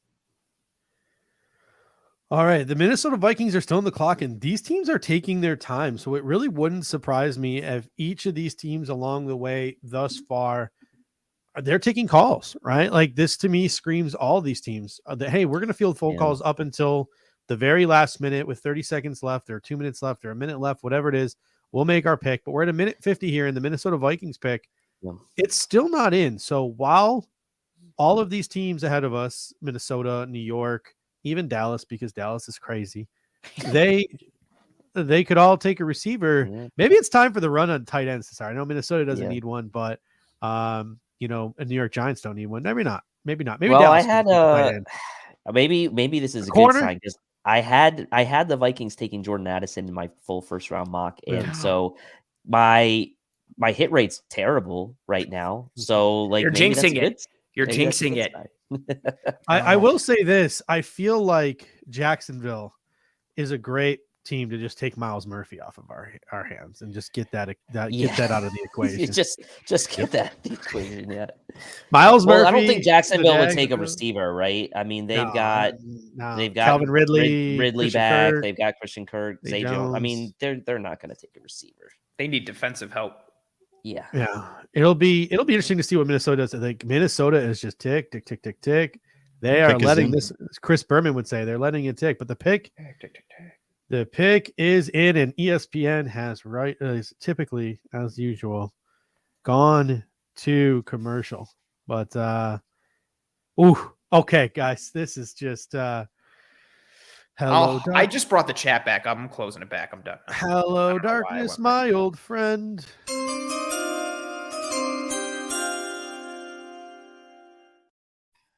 We have 4 consecutive wide receivers as the Minnesota Vikings select Jordan Addison. Look what you did, Tilt. Receiver out of USC. I Tilt, actually think my hit rate's probably not bad compared to some people now that I'm looking Tilt, at it. I've talk to gotten the like 5 or people. 6 picks, right? talk to the people about what a jinx you are right now. Just explain it to Well, them. Make the next couple of picks for us here while you're at it. But I mean, like in reality, this is a really smart pick for the Vikings, right? I mean, they lost Adam Thielen to free agency.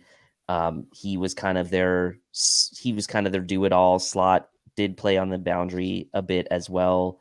But like really, if you look at their depth chart at receiver behind Justin Jefferson, it's Jalen Naylor, it's KJ Osborne, who's a decent player.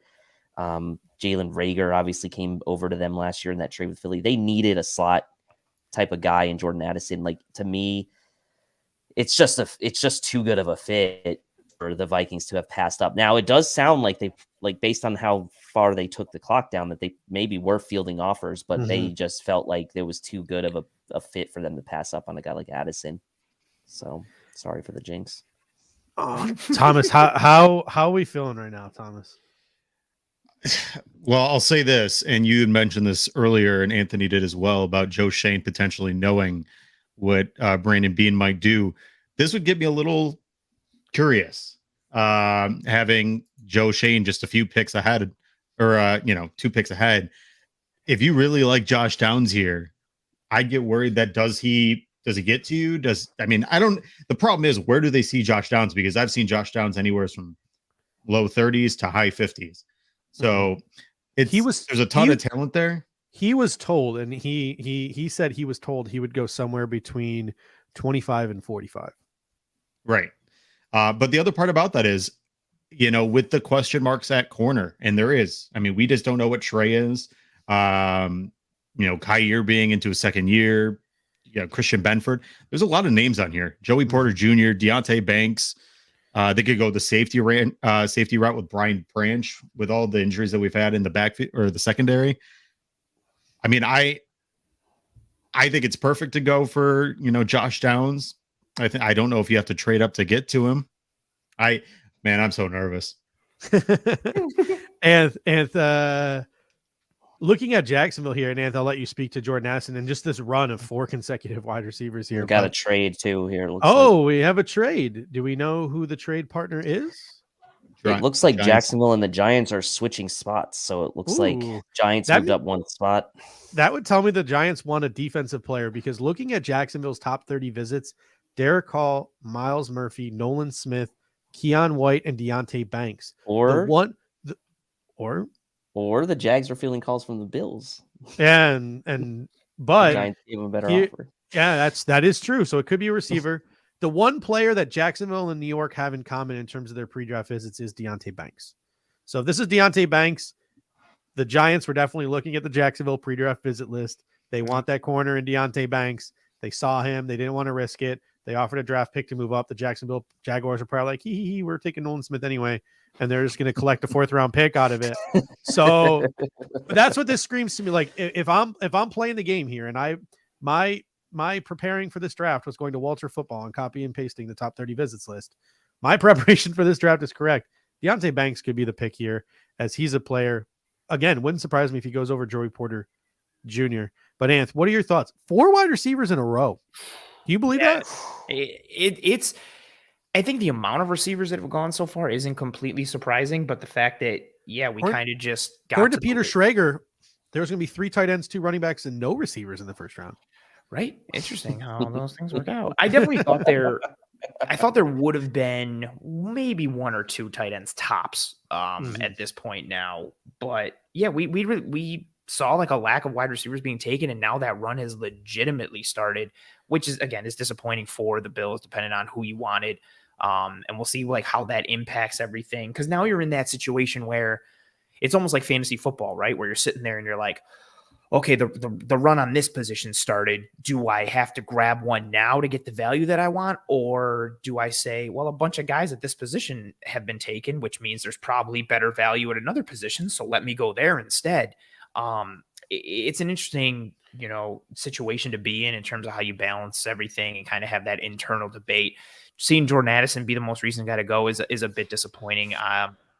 He was my wide receiver 1 in this class, but again, like pretty much all the wide receivers in this class, smaller guy, small frame, 173 pounds, and you're wondering, how he functions with kind of the below average strength in terms of what he has, and can bigger or more physical, stronger corners him in the stem and in his routes and what he does, but really polished, really skilled, good route runner, operates with deception. It's fun to pair him with a guy like Justin Jefferson. Like you have a similar thought that I had if you pair him with Stephon Diggs. Like you have a tremendous route running duo in Minnesota now with Justin Jefferson and Jordan Anderson.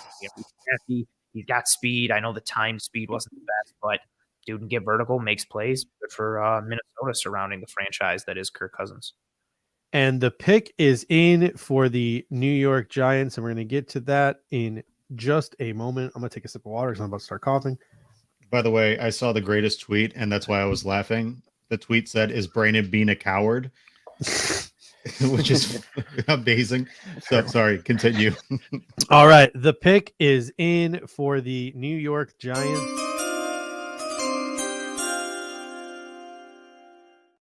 And just as I predicted, Deontay Banks, cornerback, University of Maryland, 6 foot, 197, big riser in the pre-draft process. According to TDN, the top reasons to buy into Deontay Banks: plus level size and length, good reactionary athleticism, physical press corner. Top reasons for concern: they note his history of injuries, his lack of top-end speed, his lack of production in the passing game, and his inconsistent technique. And talk a little bit about Deontay Banks, who was a Buffalo Bills top 25 visit. Goes to show you, Brandon Bean, Joe Shane, they still think alike. There is a lot to like with, the traits and the tools he operates with, 6 foot, 197 pounds. So he's operating at that like 6 foot, 200 pound threshold that you like to see for an NFL corner. Runs a 4.35. And you see the size, the athleticism, the physicality. He's aggressive in terms of how he plays, but also like the mentality in which he approaches the game. Just aggressive, no fear, is willing to be contentious in a variety of ways, in a variety of forms. I like him, projecting as a press man corner. I think he's got opportunity to improve in terms of being a zone corner as well, and you can work him in. But again, with a defense like the Giants, with Wink Martindale, with the variety of looks and how much they like to play man coverage and do different things from a scheme versatility and technique perspective, but using that man coverage piece on the back end, he's a really good scheme fit. I do think that aggressiveness can work against him. He needs to add a bit more discipline. And in addition to kind of adding some precision from a technique standpoint, kind of relying more on the technique instead of relying on traits and athleticism and burst. But there's a lot to like from a package standpoint. You coach him up and you send him to a defense that's gotten the best out of what they've had. And now you add a plus athlete who's a good scheme fit. It's a good pick for the Giants. I went in and I sort of created a draft board, or that NFL teams usually have about 65 to 75 players on their draft board. They don't have 300 players like we here do, or the draft community does. Like, the draft network, PFF, PFN, whoever it is you follow, they gotta scout 300 guys, and they got to create a big board of 300 guys. NFL teams probably have 65, 75, 80, 90 guys tops on their big boards year to year. And I tried my best to create a Bills specific draft board, and I posted it on Twitter earlier today. And Steve, the Bills made a trade. Oh, the Bills have traded up to 25, jumping Dallas. I'll tell you what, they better not have given up more than a fourth in this. I will. I gave up 130. We gave up 130, so our 4th round pick. 27 and 130. All right. So the Buffalo Bills are on the clock. The point I was going to make is that 2 of my 1A players, guys who I thought the Bills might consider top 15 players in this draft class, Nolan Smith and Brian Branch, are still on the board. And it's mostly defensive players left in my 1B. It's Mozzie Smith, it's Brian Brzee, and then there's Michael Mayer as the only offensive player I think the Buffalo Bills have a first round maybe grade on. But then there's a bunch of second round guys. It could get interesting. But the Buffalo Bills are now on the clock. The also interesting point too is, so they obviously wanted to jump Dallas. So then who would we think that Dallas would take? I've been hearing Dalton Kincaid. Right. I've been hearing Dalton. Dallas is all but base. The other name that I've heard in the Dalton, the other name that I've heard in the Dallas sweepstakes is a typical Dallas name. So I kind of believe it. Jalen Hyatt.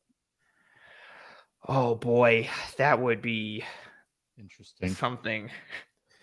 Do the Bills really covet just an absolute field stretching burner?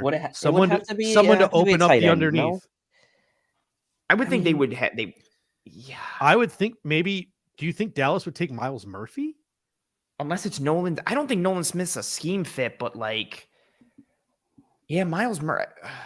I would Brandon think it would be a tight end or an edge. I would trade up for another defensive end.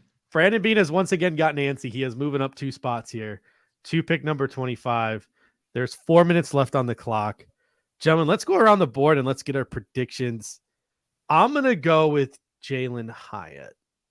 Dave, what is your prediction here? I'm going to go with a tight end. I don't know who, probably Dalton Kincaid. I think that to get ahead of Dallas, like, what are you really getting ahead of them for? Right. I mean, Dallas's biggest glaring hole to me is at tight end. They lost Dalton Schultz, and that would be my guess. I don't know. Thomas. I don't know if this is the pick, but Josh Downs, no matter what. No, it's man. I hope it's not a defensive end. I've said this again. Dalton. So here's my thing with Dalton Kincaid. He's a weapon. I think we need to stop looking at him as a tight end and potentially just look at him as a down the field weapon. So yeah, I'll say Dalton Kincaid. The thing with Dalton Kincaid is I find it very hard to believe that he could be on the field simultaneously with Dawson Knox because he's not exactly an inline blocker. So then you're giving that responsibility to Dawson Knox and you're paying Dawson Knox gobs and gobs of money to essentially be the TE2. So, all right, the pick is in, ladies and gentlemen, and it is an absolute shocker. One of my favorite players in this draft, but again, whew.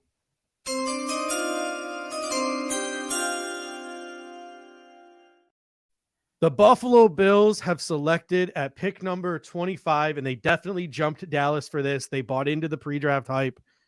Dalton Kincaid, tight end out of the University of Utah, a guy who was late to football. He was just an all-around football player. You want to talk about catch radius. You want to talk about a guy who can go up and get it. You want to talk about a guy who's open even when he's not open, a guy who can catch 15, 16 balls a game, a guy who, dare I say it, has gotten some Travis Kelce comps to his game.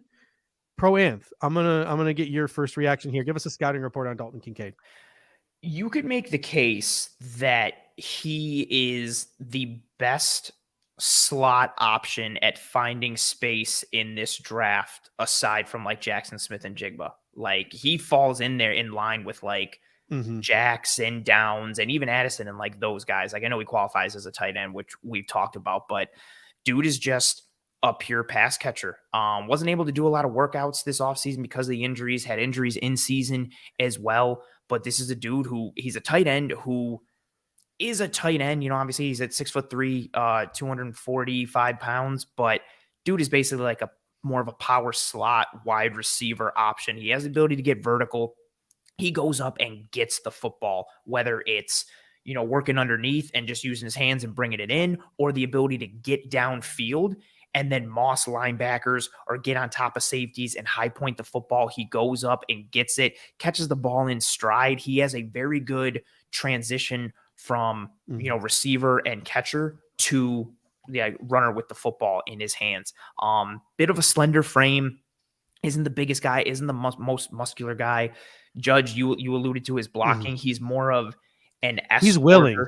Yes, he's willing. He is willing. So this isn't a dude who's like, he's not a great blocker because he's like scared and doesn't want to block. It's just not what he was necessarily used at. He's more of like that move guy. You want to get him out in space. You want to get him into the flats or get him vertical, get him up the seam. So as of right now as a blocker, he's more of an escorter and a shielder. I like it from the perspective of 12 personnel to me is the ultimate dictation weapon in today's NFL, especially if you've got two tight ends that are above average receivers and blockers in terms of what you can do. Like you force defenses to, okay, are we going to match with base personnel? Okay, are we going to match with nickel? Can our nickel corner cover Dalton Kincaid? Can our nickel corner handle the run game in terms of being blocked by Kincaid or Knox? Like the opportunity to just be in 12 personnel, but be in spread alignments into 2x2 or legitimately have one of these tight ends in line and hipped off. It presents a lot of schematic opportunities and mismatch potential. So that's what I'm excited about the most with his skill set. And we'll see what he can be coming off the injuries. We're finally going to get Mike Shula's imprint on this Buffalo Bills offense that we've all been dying for. But people point to his game against USC, number 7 USC in Utah. Utah upset number 7 USC 43-42. In that game, Dalton Kincaid, 16 catches, 234 yards, and a touchdown. This is a guy who, like I said, those Travis Kelce type of vibes, the way he can take over a game as a receiver from the tight end position. Thomas, I know it's not Josh Downs, but is this a good sort of fallback plan B for you? Not getting Josh Downs in a bigger slot, big fat slot in Dalton Kincaid. He's a slot receiver.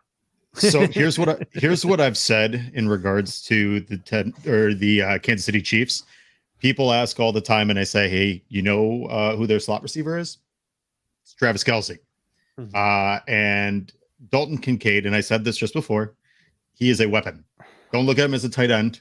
Look at him as a weapon. That's what you need to look at, because look at what they did when they tried to bring in OJ Howard, right? They wanted to go to that 12 personnel.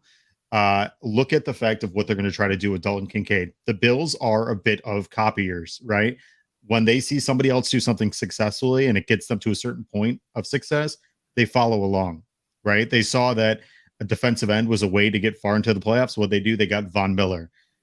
So what do they see? Travis Kelce has been unbeatable. I mean, teams plan for him every single week, and it doesn't matter.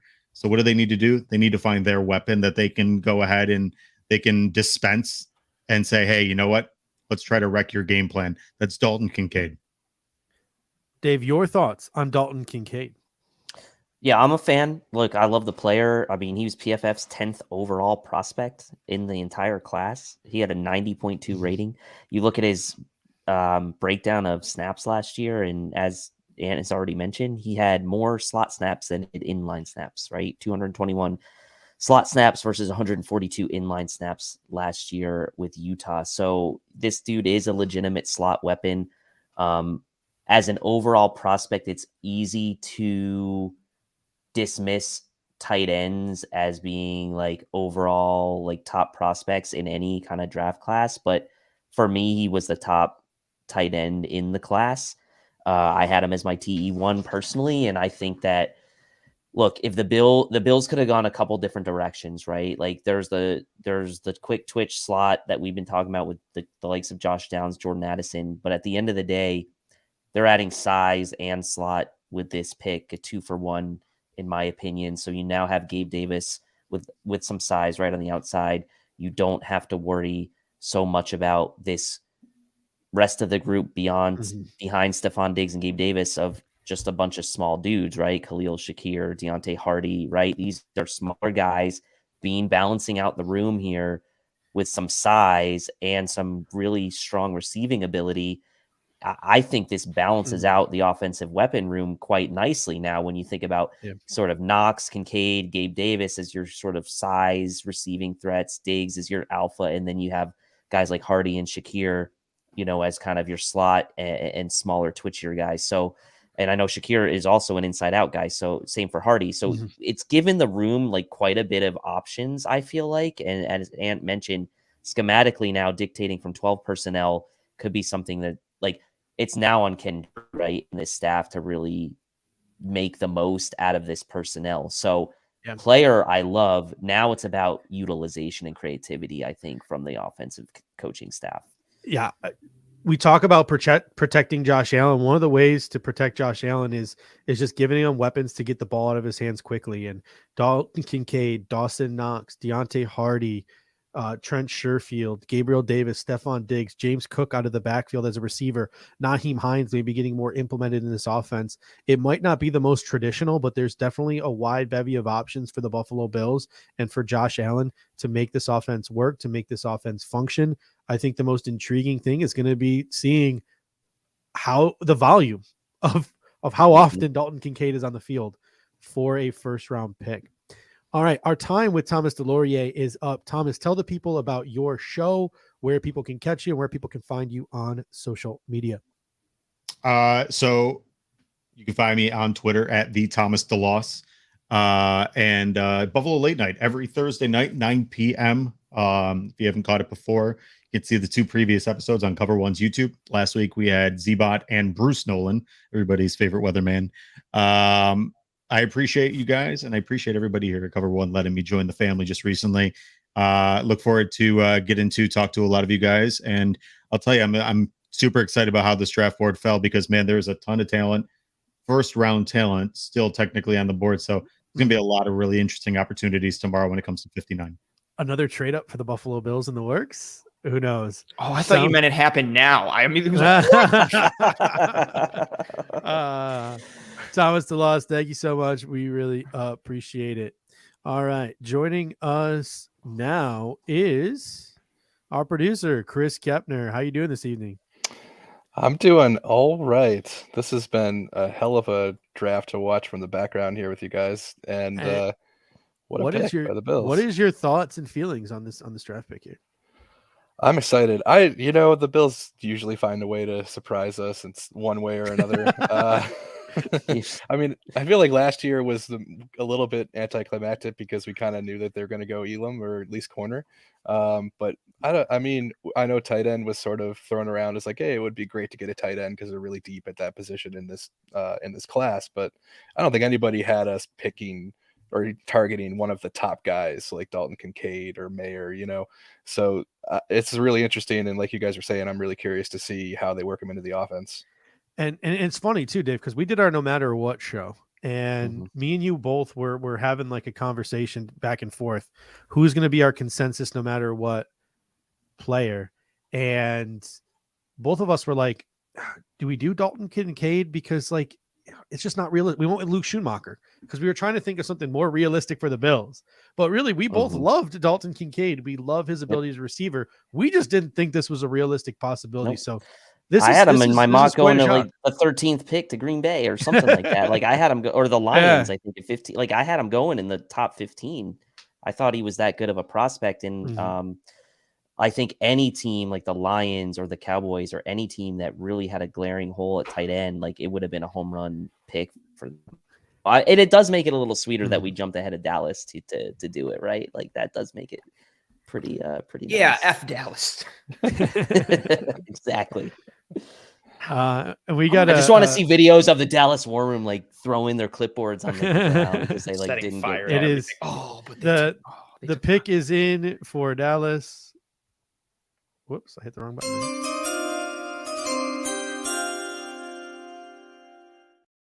Ozzie Smith, defensive tackle out of Michigan, their fallback option after Dalton Kincaid was off the board. This is a guy who, very powerful run stuffer, that type of interior defensive lineman, plays with a lot of brute force, but he also does have pass rush upside for his size. So Ozzie Smith is a good pick there. He's going to do wonders for Dan Quinn. We'll get to Mozzie in a moment, but first, a couple of announcements here. Number one is Greg Tomset. And you guys are going to go live at, I believe, 11:35 for a post-draft show. Speak on that a little bit. Yeah, so I was just going to make a joke. Be like, I'm sure there's going to be a whole bunch of level-headed takes, and everybody coming into the chat for that. Yeah, Greg and I will be going live tonight, tomorrow night, and I believe live after day 3 as well, just kind of with a high-level reaction and analysis, just focusing in solely on that pick what it meant, the scope of it, what it means for the team now going forward, kind of letting things breathe a little bit and look into the player for what they are, what it means for the team, what could have been in other areas, what it means for the next day, so on and so forth. Just taking like a high level scope and analysis of it and kind of taking it further after letting things breathe a little bit. Yeah, 100%. One of the things that it always happens is like we just got to deal with the shock of the pick, right? Like Good sometimes point. it takes a second to just like breathe, settle down, collect your head. One of my favorite things here is I'm going through and I'm pulling up all this because I like Dalton Kincaid. He was one of my favorite players in college football this year. I didn't do a ton of research. I'm just like, cool, he's a great tight end. He's awesome. The Bills are never going to draft him.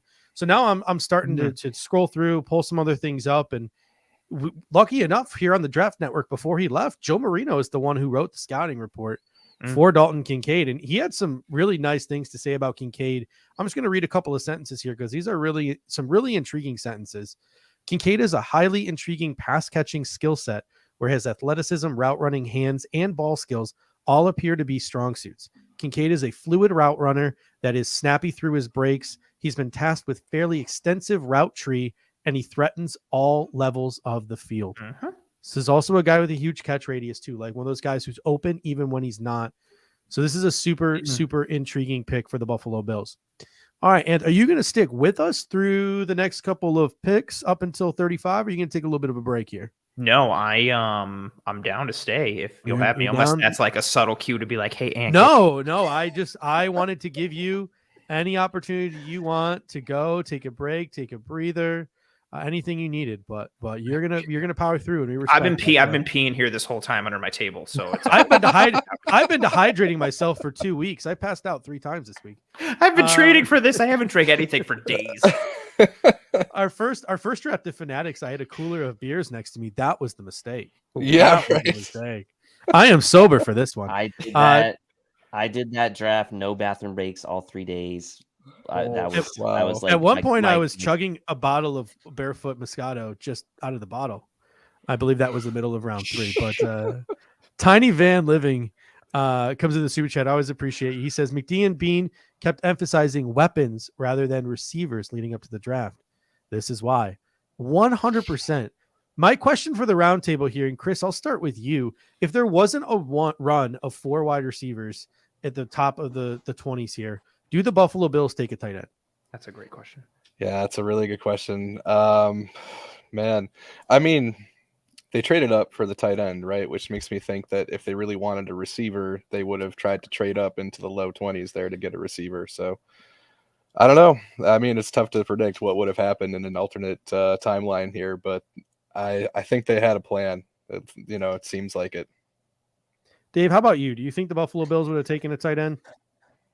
I think it was exactly kind of what I had sort of hoped when it came to a trade, right? It was like there was receivers, okay, fine, tight end, but like I didn't want to a third, right? And I think to the point they got to the pick area, that mid-20s where they were going to trade up for a weapon, could have been a receiver, could have been a tight end. Maybe they had guys like Addison, Flowers, and Kincaid all similarly rated, and they were willing to go up a few spots for one of those guys if one of them was there. And maybe Kincaid was the guy they wanted all along, or maybe he was the last guy on their list of the short list of guys with those receivers that they were willing to go up for, and they had Kincaid above and beyond all the rest of the tight ends and any of the other receivers. So we might not ever know. I'm sure the line we'll get from Brandon Bean after is that's the guy we wanted all along. Get him. But very similar feeling to the Kaiir Elam move last year, right? They went up, they got a guy at a position where there were other guys available. But in this case, Dalton Kincaid really being the first tight end selected kind of shows me that was that was a guy that they really had on their radar. Whereas last year, obviously, Kaiir was not the first cornerback selected. So a little bit some interesting picks coming up here. Cincinnati and Kansas City being the most interesting, as they are obviously the rivals of the Buffalo Bills for the Super Bowl. The next pick is in, however, so we're going to get to this next pick, and then Anth, we're going to get your reaction to that question. If the Buffalo Bills would have taken a tight end had those wide receivers not gone off the board.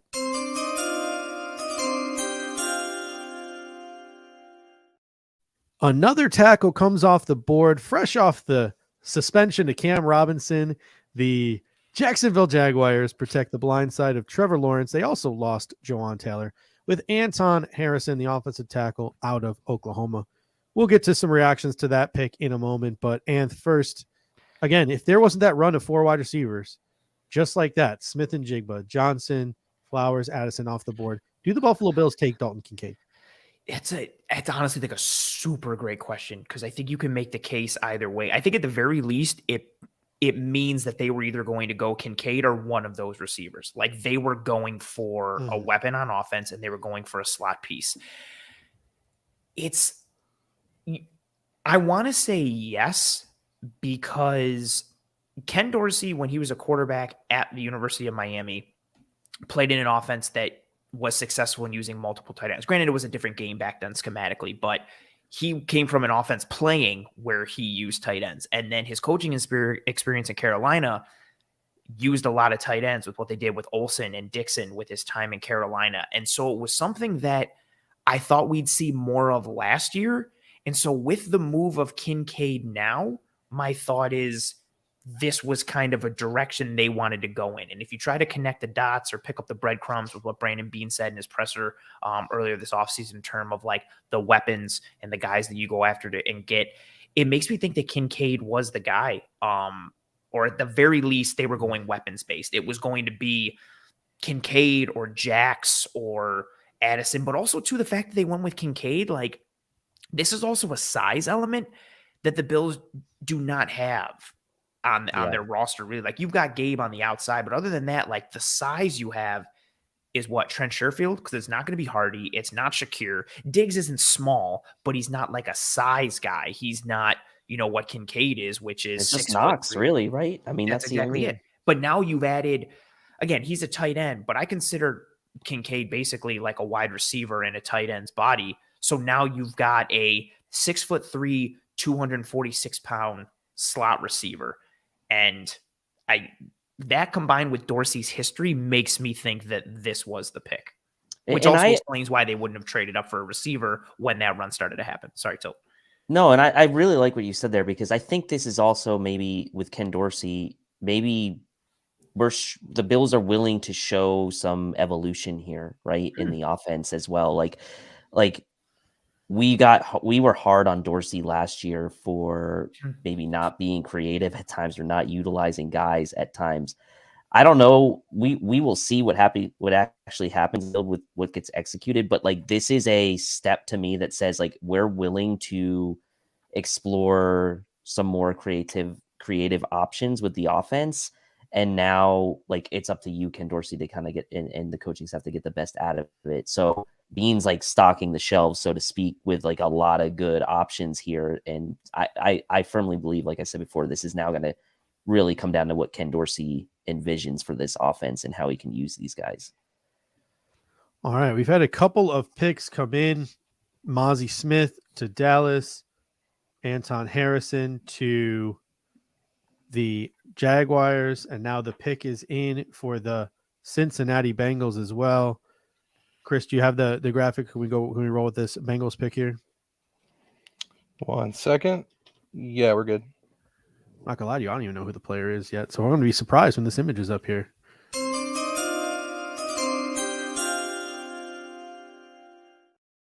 The Cincinnati Bengals select Myles Murphy, so they go with the pass rush. Trey Hendrickson, they have Sam Hubbard, and now they have Myles Murphy as well. I did not see this one coming from the Cincinnati Bengals.